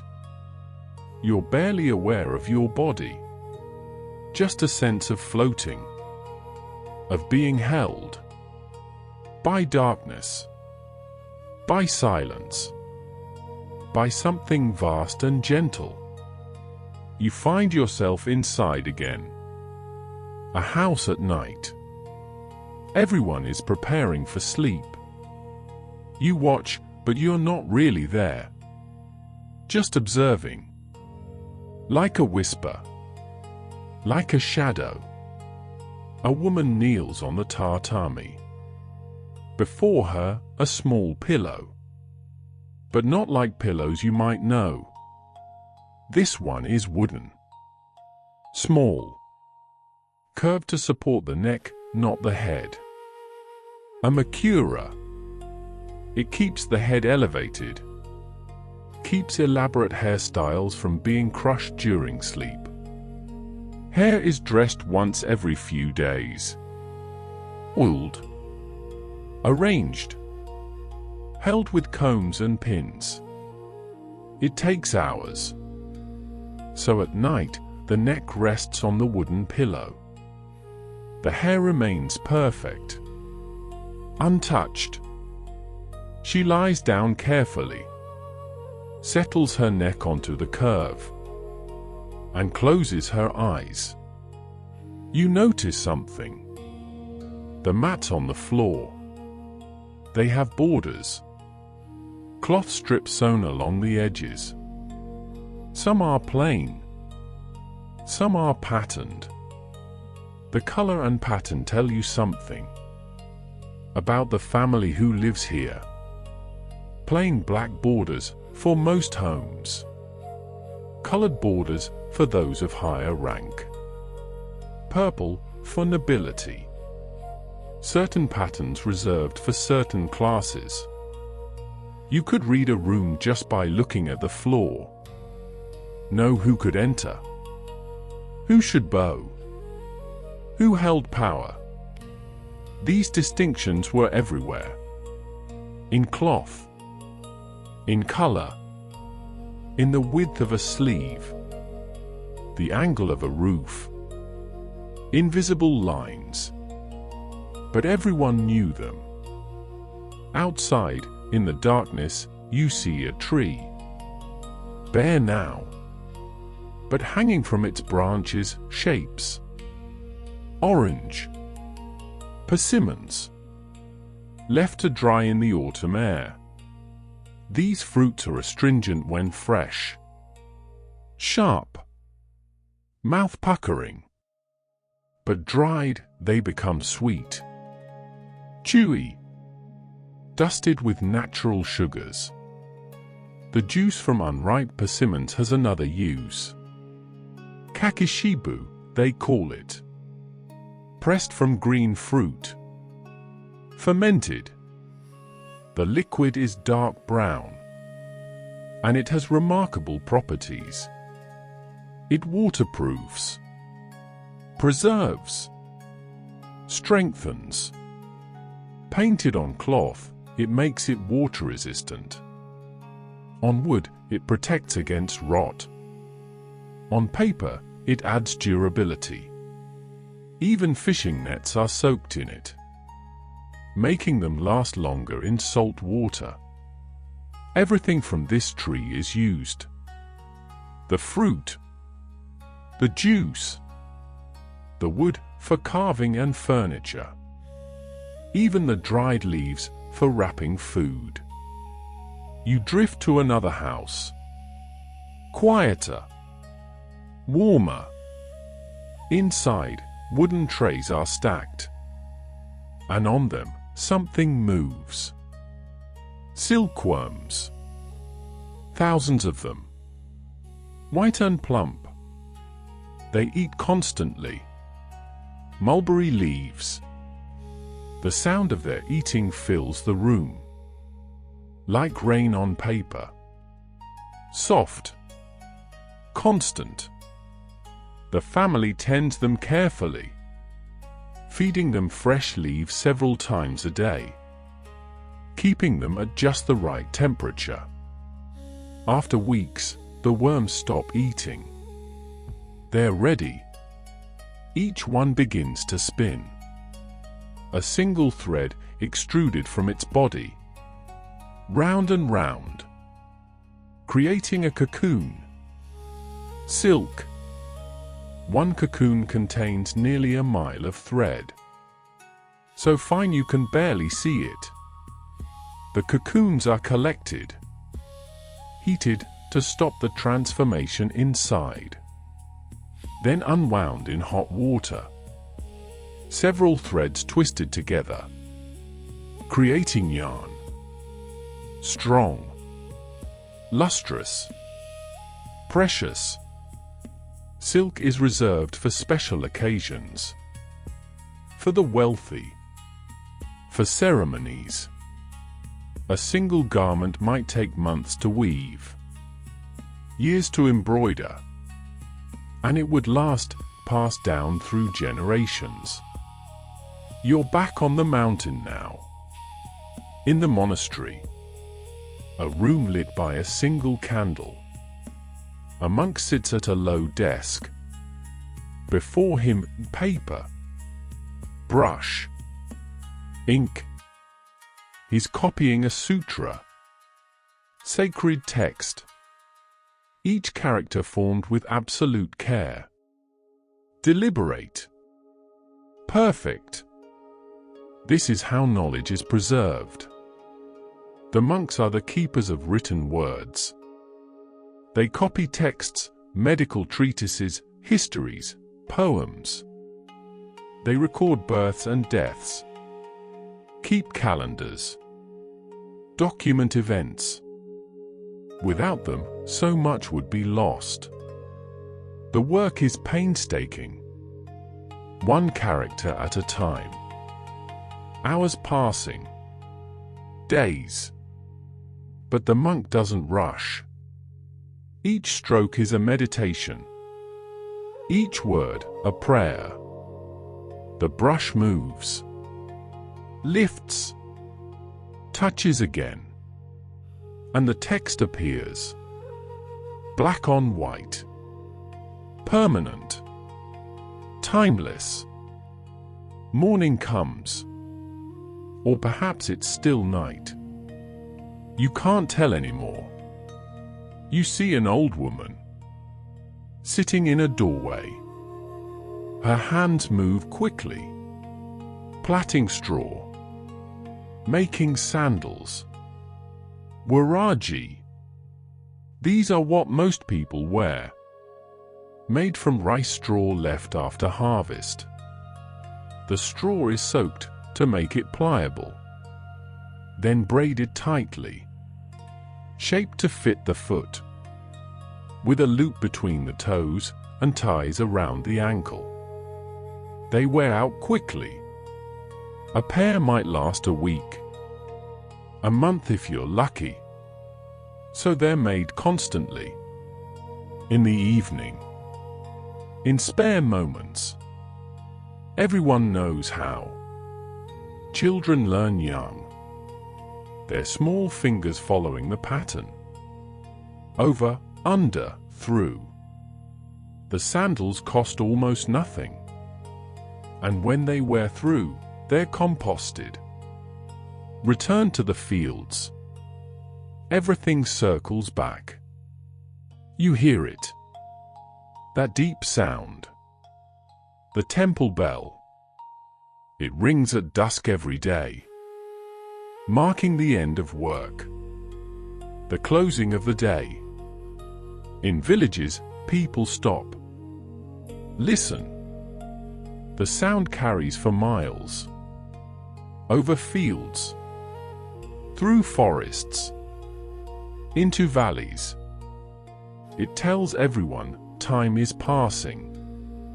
Another day is ending. And in that reminder, there's peace. Not urgency, just acknowledgement. This day, these hours, this moment. They're finite, precious. The bell doesn't ask you to do anything. Just notice. Be present. Then let go. You're inside again. A family sits around the hearth. Small bowls before each person. Rice, white and steaming. Miso soup. Pickled vegetables. They eat with chopsticks. 2 slender sticks. Bamboo, or wood, or lacquered. Held in one hand. Moving as an extension of the fingers. There are rules about chopsticks. Never stick them upright in rice, that's for offerings to the dead. Never pass food from chopstick to chopstick, that's how bones are handled at funerals. Always rest them on a small holder. Never point with them. These rules aren't written. Everyone just knows. Passed down. Observed. Honored. The family eats in silence. Not unfriendly. Just quiet. Appreciating the food. The warmth. Each other's presence. After the meal, they linger. Each person sits on a cushion. Zabuton. Flat squares stuffed with cotton or buckwheat hulls. Just enough padding to soften the tatami. To make sitting comfortable. Even for hours. These cushions are covered in fabric. Often indigo. Or patterned cloth.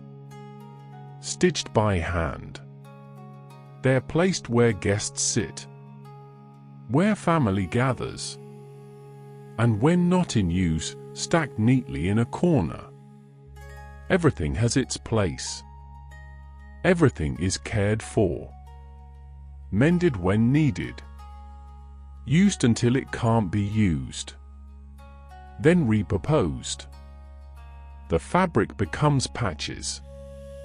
The stuffing moved to new covers. Nothing discarded lightly. You're outside again. Walking through darkness. The fields are silent. But even now, they're working. Not the people. The earth. During the day, waste from the village is collected. Night soil, they call it. Human waste. It's not discarded. It's composted, mixed with straw and ash. Left to break down. Then spread on the fields. It returns nutrients to the soil. Keeps the land fertile year after year. This practice has continued for centuries. The same fields growing rice for generation after generation. Because the cycle is complete. The earth feeds the people. The people feed the earth. Nothing is lost. Nothing is taken without giving back. You're barely walking now. Just drifting. The night is complete. No moon. No stars. Just darkness. Soft and total. You sink down. Somewhere. It doesn't matter where. The ground is there. Always there. Holding you. Your breathing is so slow now. So deep. You're not sure if you're awake. Or dreaming. Or somewhere in between. It doesn't matter. All of it, the villages, the mountains, the rivers, the people. They're all one thing. One continuous breath. And you're part of it. Held by it. Dissolved into it. Let go completely now. There's nothing left to see. Nothing left to know. Just this darkness. This silence. This perfect, endless peace. Sleep. Deeply. Fully. There's no end to this rest. No morning coming.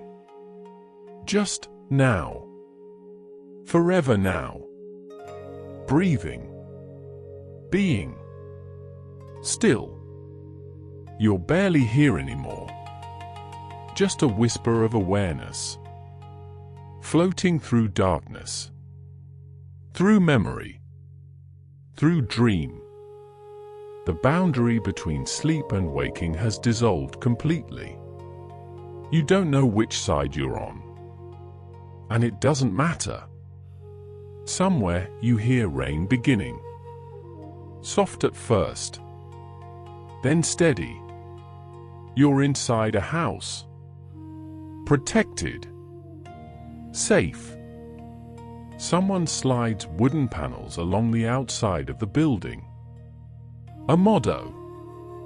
Rain shutters.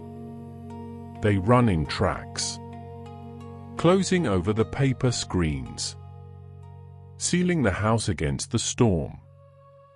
During the day, these shutters are stored in a compartment at the end of the veranda, stacked one behind the other. But at night, or when the weather turns, they're pulled closed. Heavy.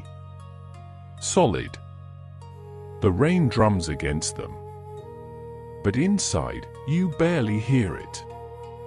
Just a distant whisper. A lullaby. You're so warm here. So protected. The sound makes you sink deeper. Into the futon beneath you. Into sleep.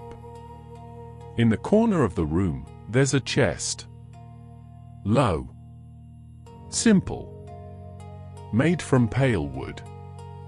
Paulownia. This wood is special.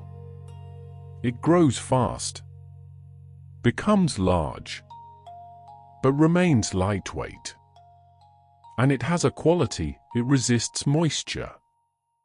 Resists fire better than other woods. Paulownia chests are where precious things are kept. Silk kimono. Letters. Documents. Family heirlooms. The wood doesn't warp. Doesn't split. And it protects what's inside. Some chests are given to daughters when they marry. Carried to their new homes. Used for a lifetime. Then passed to the next generation. The wood ages beautifully. Darkens slightly. Grows more beautiful with time. You're lying on something soft now. A futon. Not a bed frame. Just thick cotton padding laid directly on the tatami. The filling is cotton, beaten until it's fluffy. Layered. Stitched in patterns to keep it from shifting. The cover is cotton too. Sometimes silk for wealthy families. During the day, the futon is folded. Put away in a closet. The room becomes multi-purpose again. For sitting. For eating. For work. But at night, the futon is spread out. And the room transforms. Becomes a sleeping space. Simple. Efficient. The futon molds to your body. Not too soft. Not too firm. Just right. And beneath it, the tatami breathes. Air circulates. Nothing grows moldy. Nothing stale. Above you, something surrounds you. Fine fabric. Gauze. Hanging from hooks in the ceiling. A mosquito net. Kaya. It drapes down on all four sides, creating a room within a room. The fabric is hemp or rami, woven loosely enough to let air through, but tight enough to keep insects out. In summer, when the nights are warm and humid, when mosquitoes fill the air, the net is essential. You tuck the edges under the futon, and inside you're safe. Protected. The net creates a cocoon. A private world. Even in a room with others sleeping nearby, inside the net, you're alone. Separate. Held in your own small universe of sleep. Outside, through the paper screens, you see lights. Moving. Drifting. Fireflies. They appear in early summer. Near water. Near rice fields. Their lights pulse on and off. Golden green. People here treasure them. They represent fleeting beauty, the impermanence of all things. Children catch them gently, place them in small cages made from bamboo. Watch them glow, then release them at night's end. There are poems about fireflies, paintings, stories. They appear for just a few weeks each year, and then they're gone. Until next summer. Like everything. Here, they're not here. Beautiful because they don't last. You're lying on something soft now. A futon. Not a bed frame. Just thick cotton padding laid directly on the tatami. The filling is cotton beaten until it's fluffy. Layered. Stitched in patterns to keep it from shifting. The cover is cotton too. Sometimes silk for wealthy families. During the day, the futon is folded, put away in a closet. The room becomes multi-purpose again. For sitting, for eating, for work. But at night, the futon is spread out, and the room transforms, becomes a sleeping space. Simple, efficient. The futon molds to your body. Not too soft, not too firm, just right. And beneath it, the tatami breathes. Air circulates.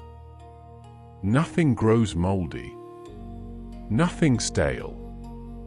Above you, something surrounds you. Fine fabric.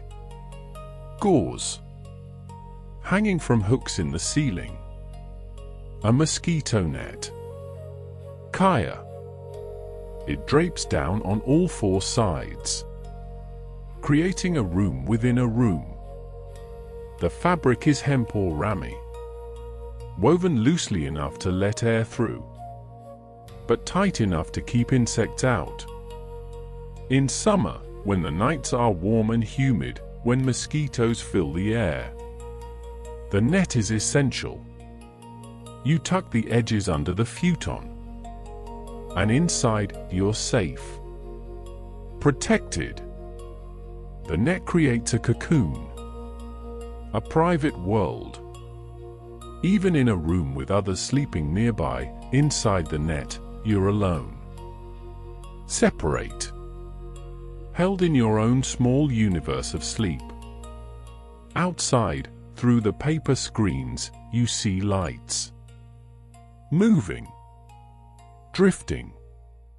Fireflies. They appear in early summer. Near water. Near rice fields.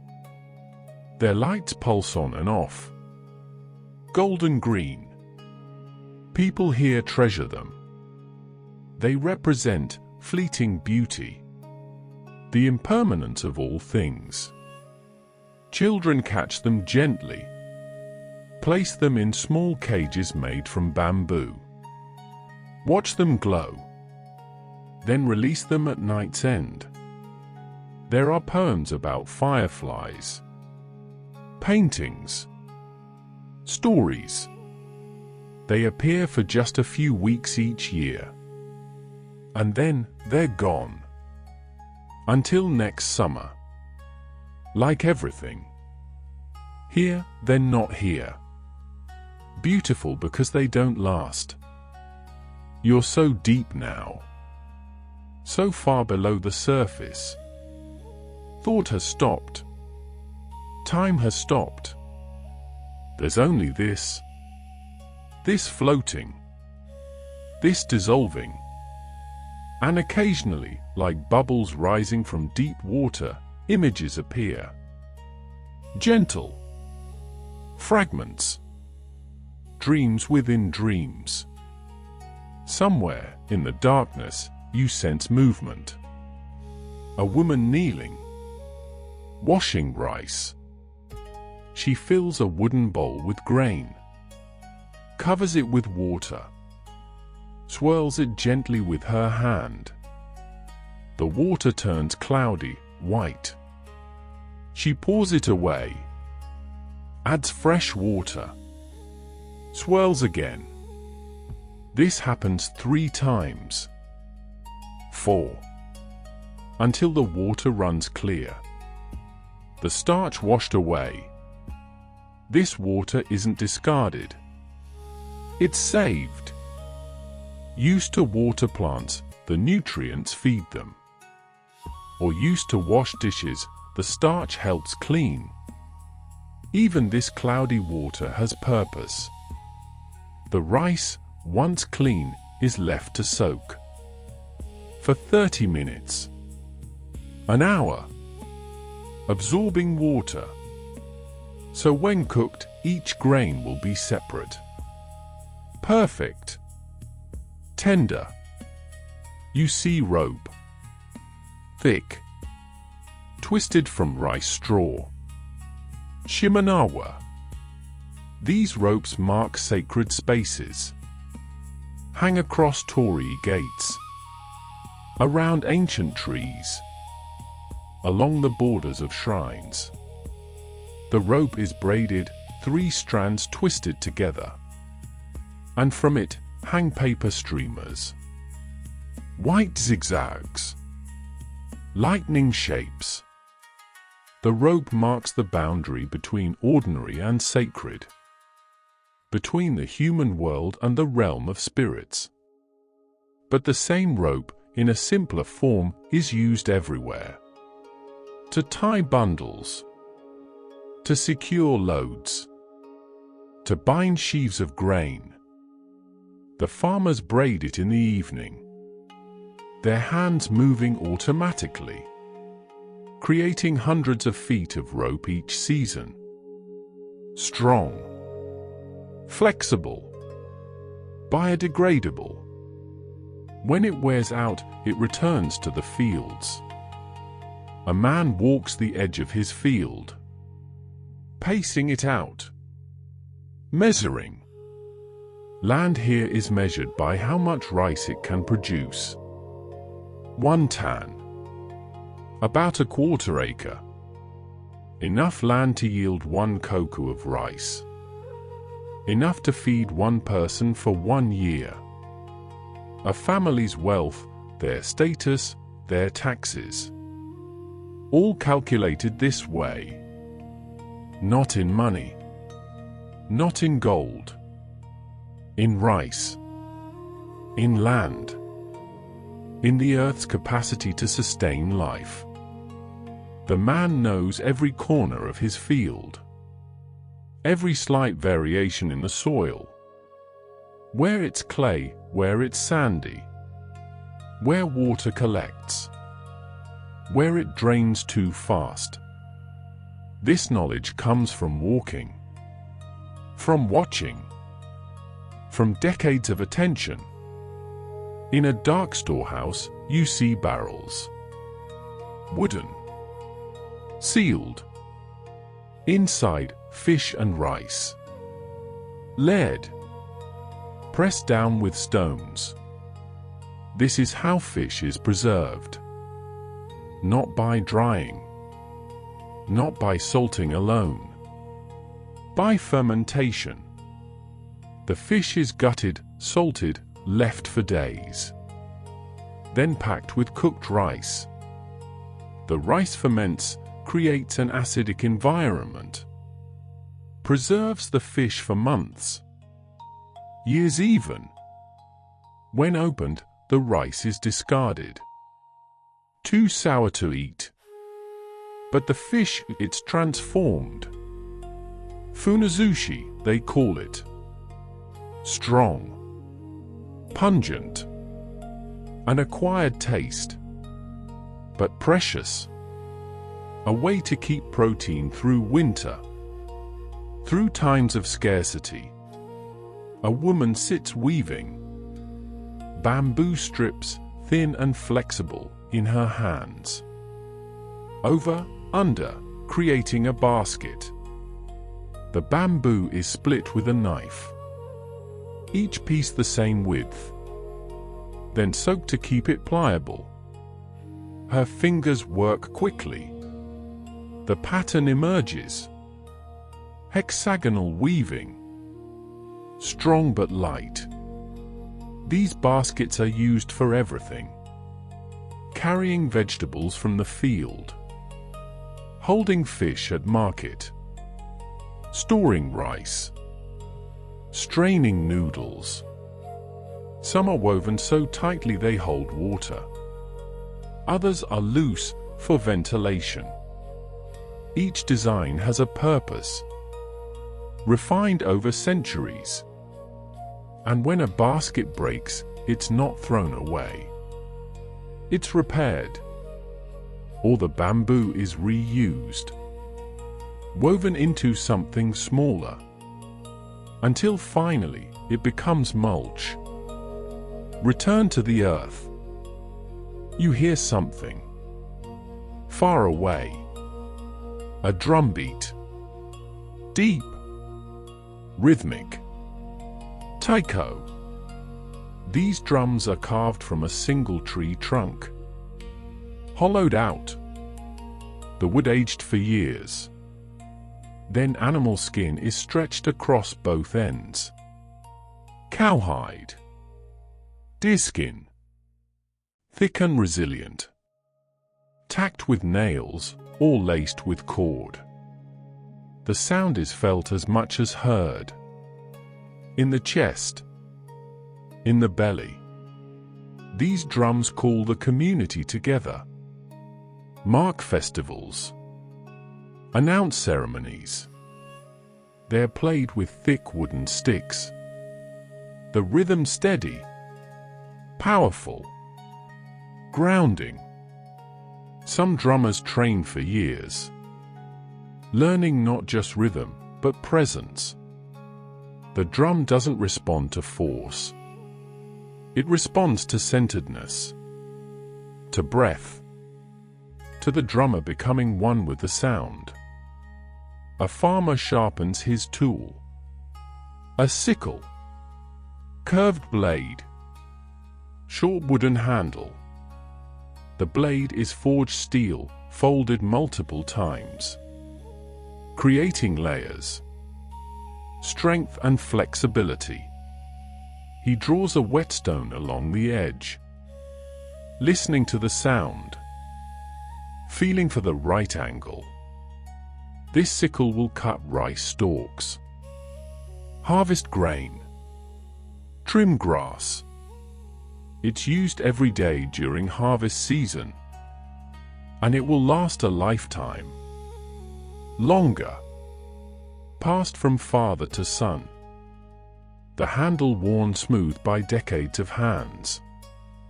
The blade shortened by years of sharpening. But still functional. Still sharp. Still valued. You see them again. Those orange shapes. Hanging from eaves. Persimmons. But now you notice how they are strung. Each fruit peeled with the stem left on. Tied with rice straw cord. Hung in pairs over bamboo poles. They need air circulation. Sunlight. Cool temperatures. They dry for weeks. Shrinking. Darkening. Becoming sweeter. The outside develops a white powder. Natural sugars crystallizing. They look frosted. Delicate. Like something precious.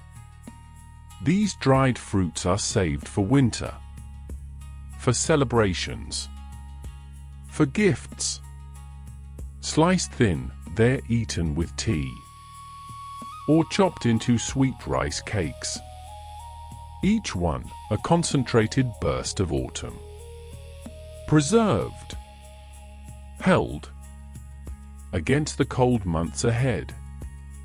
You're barely aware anymore.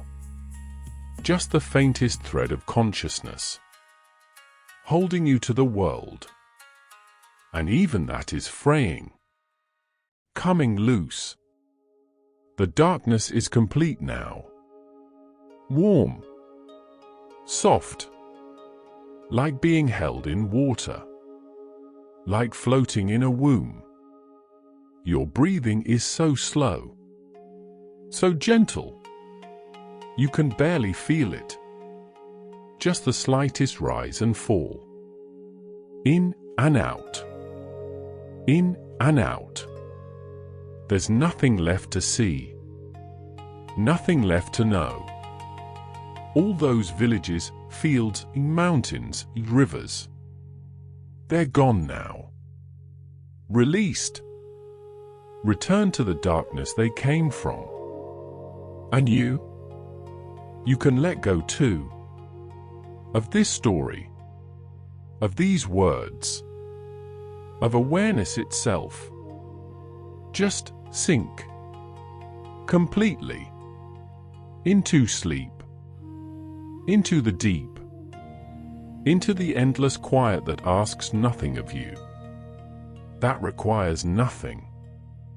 That simply is. You're safe here. So safe. So held. So completely at peace. There's no morning coming. No waking needed. Just this. Forever this. This perfect, endless rest. Sleep now. Sleep deeply. Sleep completely. Let go of everything. Even the need to let go. Just be. Here. Now. In the darkness. In the silence. In the peace. And now. Even these words fade. Even this voice becomes part of the silence.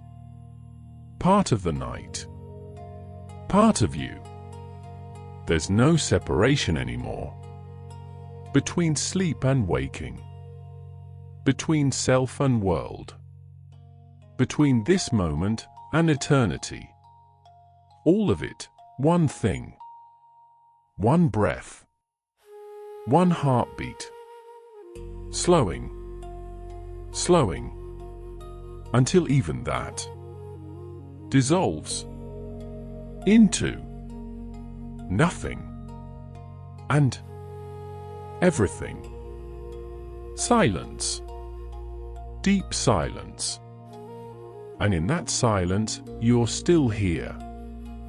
Floating. Barely present. Like mist. Like breath on cold glass. Fading, but not gone.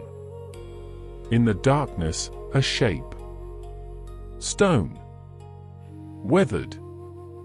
A lantern standing in a garden you can barely see. Toro. These lanterns are carved from granite. From volcanic stone. Each piece cut and fitted together. A base, wide and stable. A pedestal rising. A chamber for the light, with windows carved through the stone. A roof above, often shaped like a pagoda. A finial at the top. Some lanterns are tall as a person. Others small, meant to sit low beside a path. They mark the way in darkness. Guide visitors to tea houses. To shrines. To doorways. During the day, they're just stone. Grey. Unassuming. But at night, with a candle inside, they transform. Light filters through the carved windows, creating patterns on the ground. Soft shadows. Gentle illumination. Not bright. Just enough. Just presence. Someone sets down a bowl. Black. Glossy. So smooth it seems to glow. Lacquerware. The process takes months. Years for the finest pieces. It begins with a wooden base, carved from Zelkova or cypress. Then layer after layer of lacquer. The sap comes from the lacquer tree. Urushi. The sap is toxic when wet, causes terrible rashes. But once dried, it becomes inert. Hard. Waterproof. Each layer must dry completely before the next is applied. In a humid room. Temperature controlled. Sometimes 20 layers. 30. Between each, the surface is polished smooth. The final layers are the finest, the purest. And then, decoration. Gold powder dusted onto wet lacquer. Mother of pearl inlaid. Or left plain, just the deep lustrous black. These bowls last centuries. They're used daily, yet remain beautiful. The lacquer actually strengthens over time. Becomes harder. More durable. So far down now. So deep in sleep. You've forgotten where you are. When you are. There's only this. This floating. This warmth. This endless now. Your neck rests on something. Cool. Curved. That wooden pillow. Makura. In the darkness, you barely feel it. But it's there. Supporting. Some are plain wood. Others are decorated. Lacquered in black or red. Inlaid with mother of pearl. Small drawers underneath, for hairpins. For treasures. But right now, it's just support. Just comfort. Holding your head. Keeping you in perfect alignment. Letting sleep deepen. And deepen. And deepen. Listen. Do you hear it? The silence. Between the raindrops. Between your breaths. That space where nothing happens. Where nothing needs to happen. In that silence, there's a word. Ma. The Japanese have a name for this. For the pause. For the space between things. It's not emptiness. It's presence.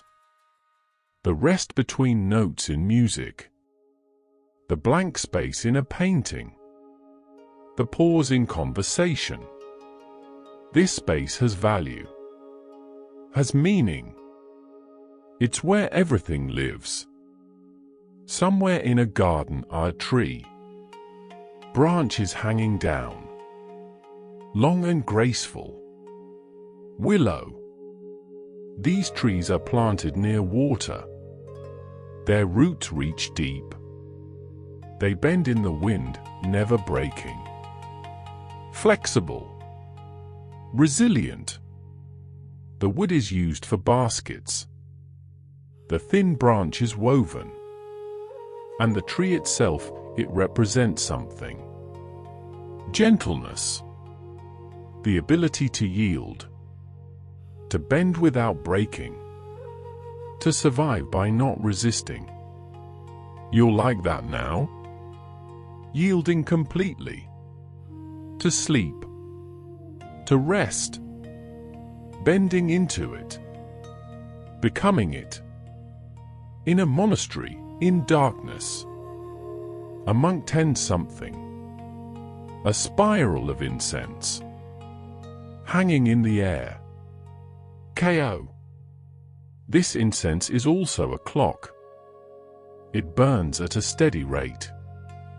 And the monks know by which section is burning, what time it is, when to wake, when to meditate, when to ring the bell. Time measured by smoke, by scent, by the slow consumption of fragrant wood.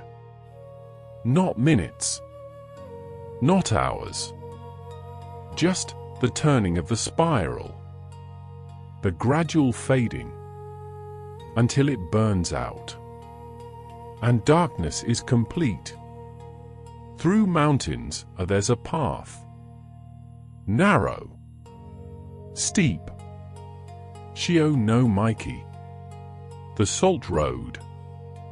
Merchants walk this path, carrying salt from the coast, deep into the mountains, where the sea is just a story.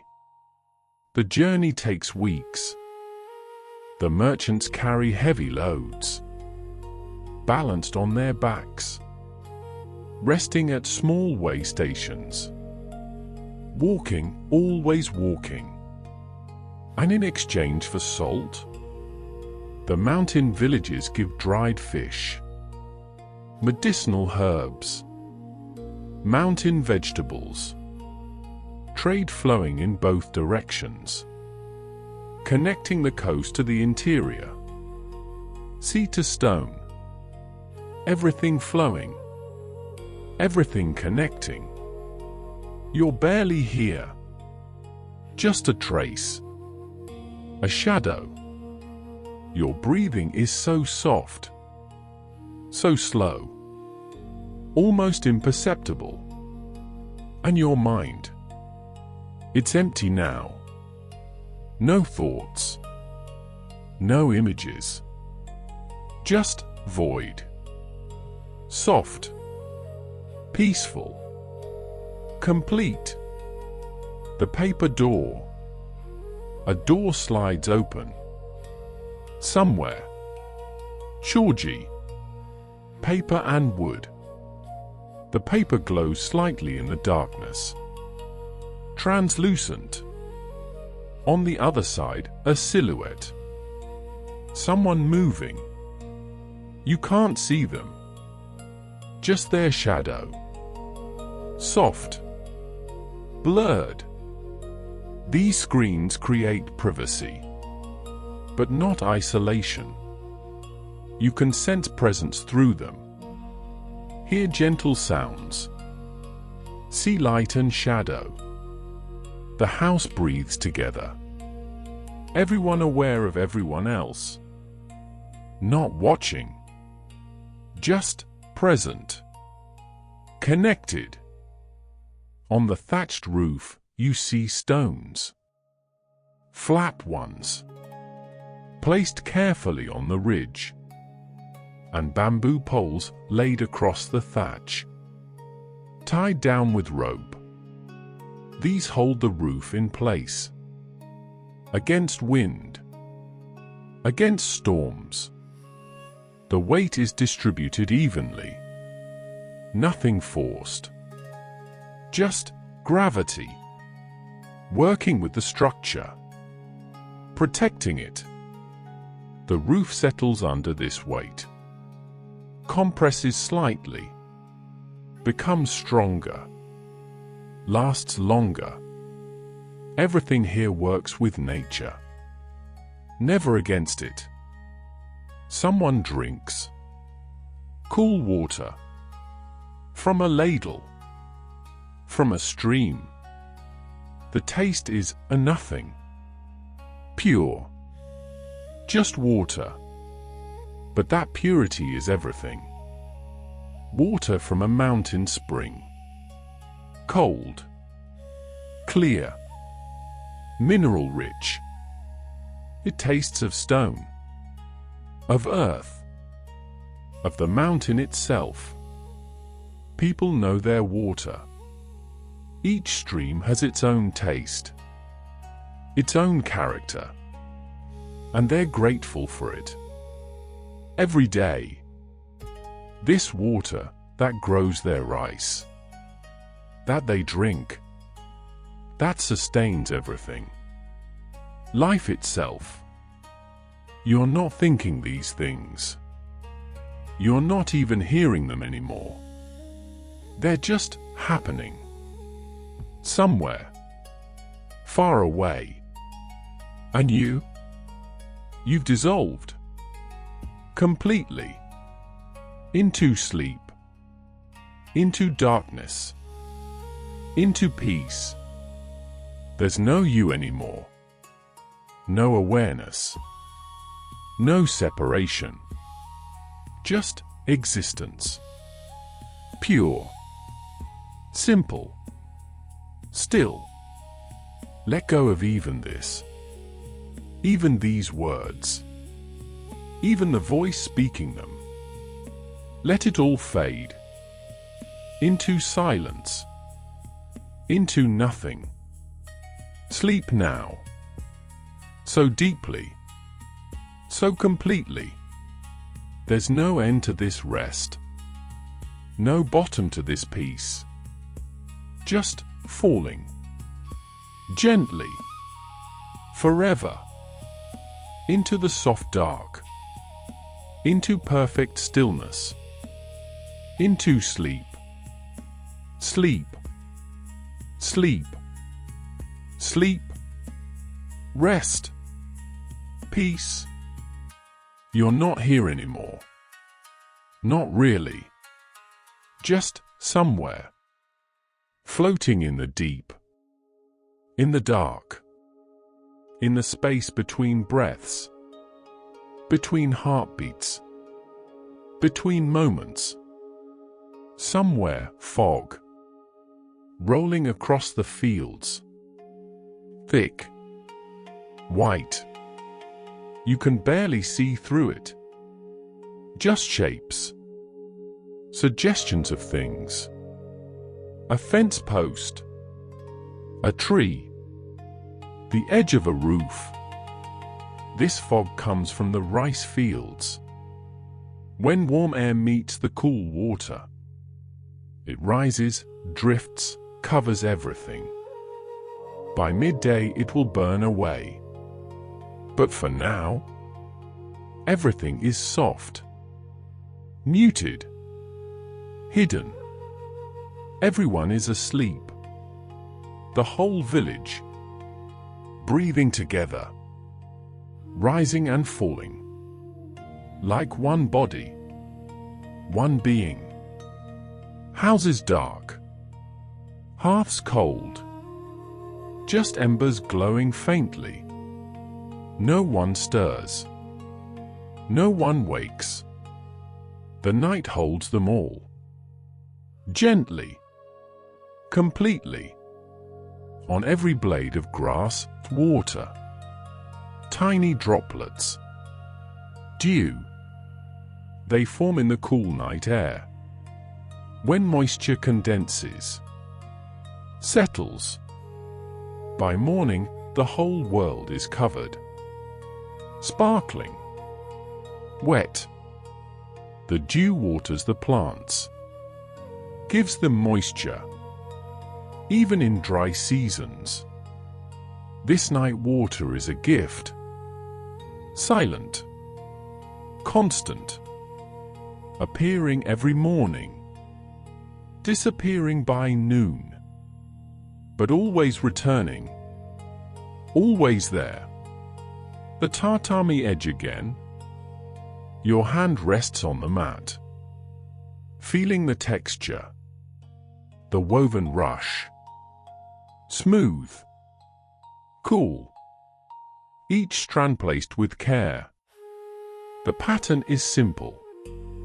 Over, under, over, under. Thousands of strands. Thousands of movements. Creating something whole. Something that holds you. Supports you. Lets you rest. Water. Still. In a wooden tub. Hinoki. Japanese cypress. The wood releases its scent when wet. Clean. Slightly citrus.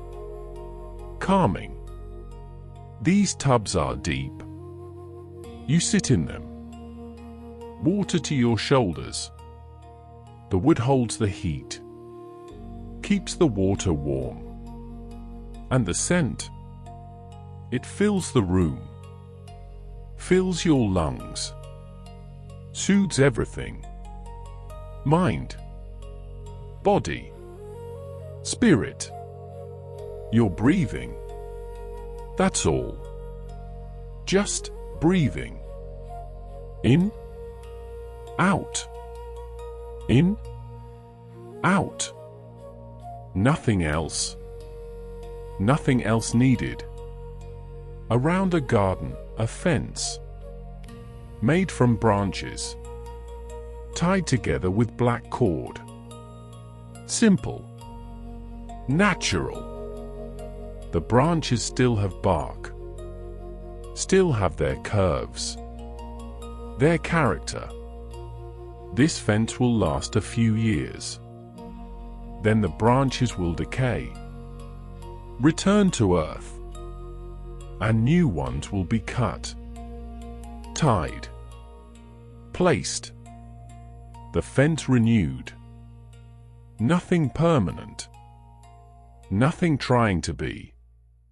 Just sufficient. For now. One stone. Sitting in raked gravel. Weathered. Ancient. Covered in lichen. Grey-green. This stone was chosen carefully. Placed with intention. It represents something. A mountain perhaps. An island. Or just stoneness. The essence of stone. It doesn't need to mean anything. It just is. Sitting there. Being itself. Perfectly. All through the village. All through the valley. Everyone breathing. In rhythm. Slow. Deep. The earth breathing too. Through the trees. Through the grass. Everything alive. Everything breathing. Together. One breath. Rising. Falling. Forever. These words are fading now. Becoming whispers. Becoming less than whispers. Just vibrations. In the air. In the darkness. Soon they'll be gone completely. And there will be only silence. Only sleep. Only peace. A bowl sits on the floor. Empty. Clean. Waiting. It has held many things. Rice. Tea. Soup. But now it holds nothing. And in that emptiness, it's complete. Ready. Perfect as it is. The night has no end. It just continues. Holding everything. Holding everyone. You. The village. The mountains. The sea. All of it resting. All of it held. In this vast dark. This gentle darkness. That asks nothing. That gives everything. And now, even this voice is fading. Becoming less and less until there's only breath and silence and sleep. Deep, deep, deep. Sleep, rest, peace, sleep, Sleep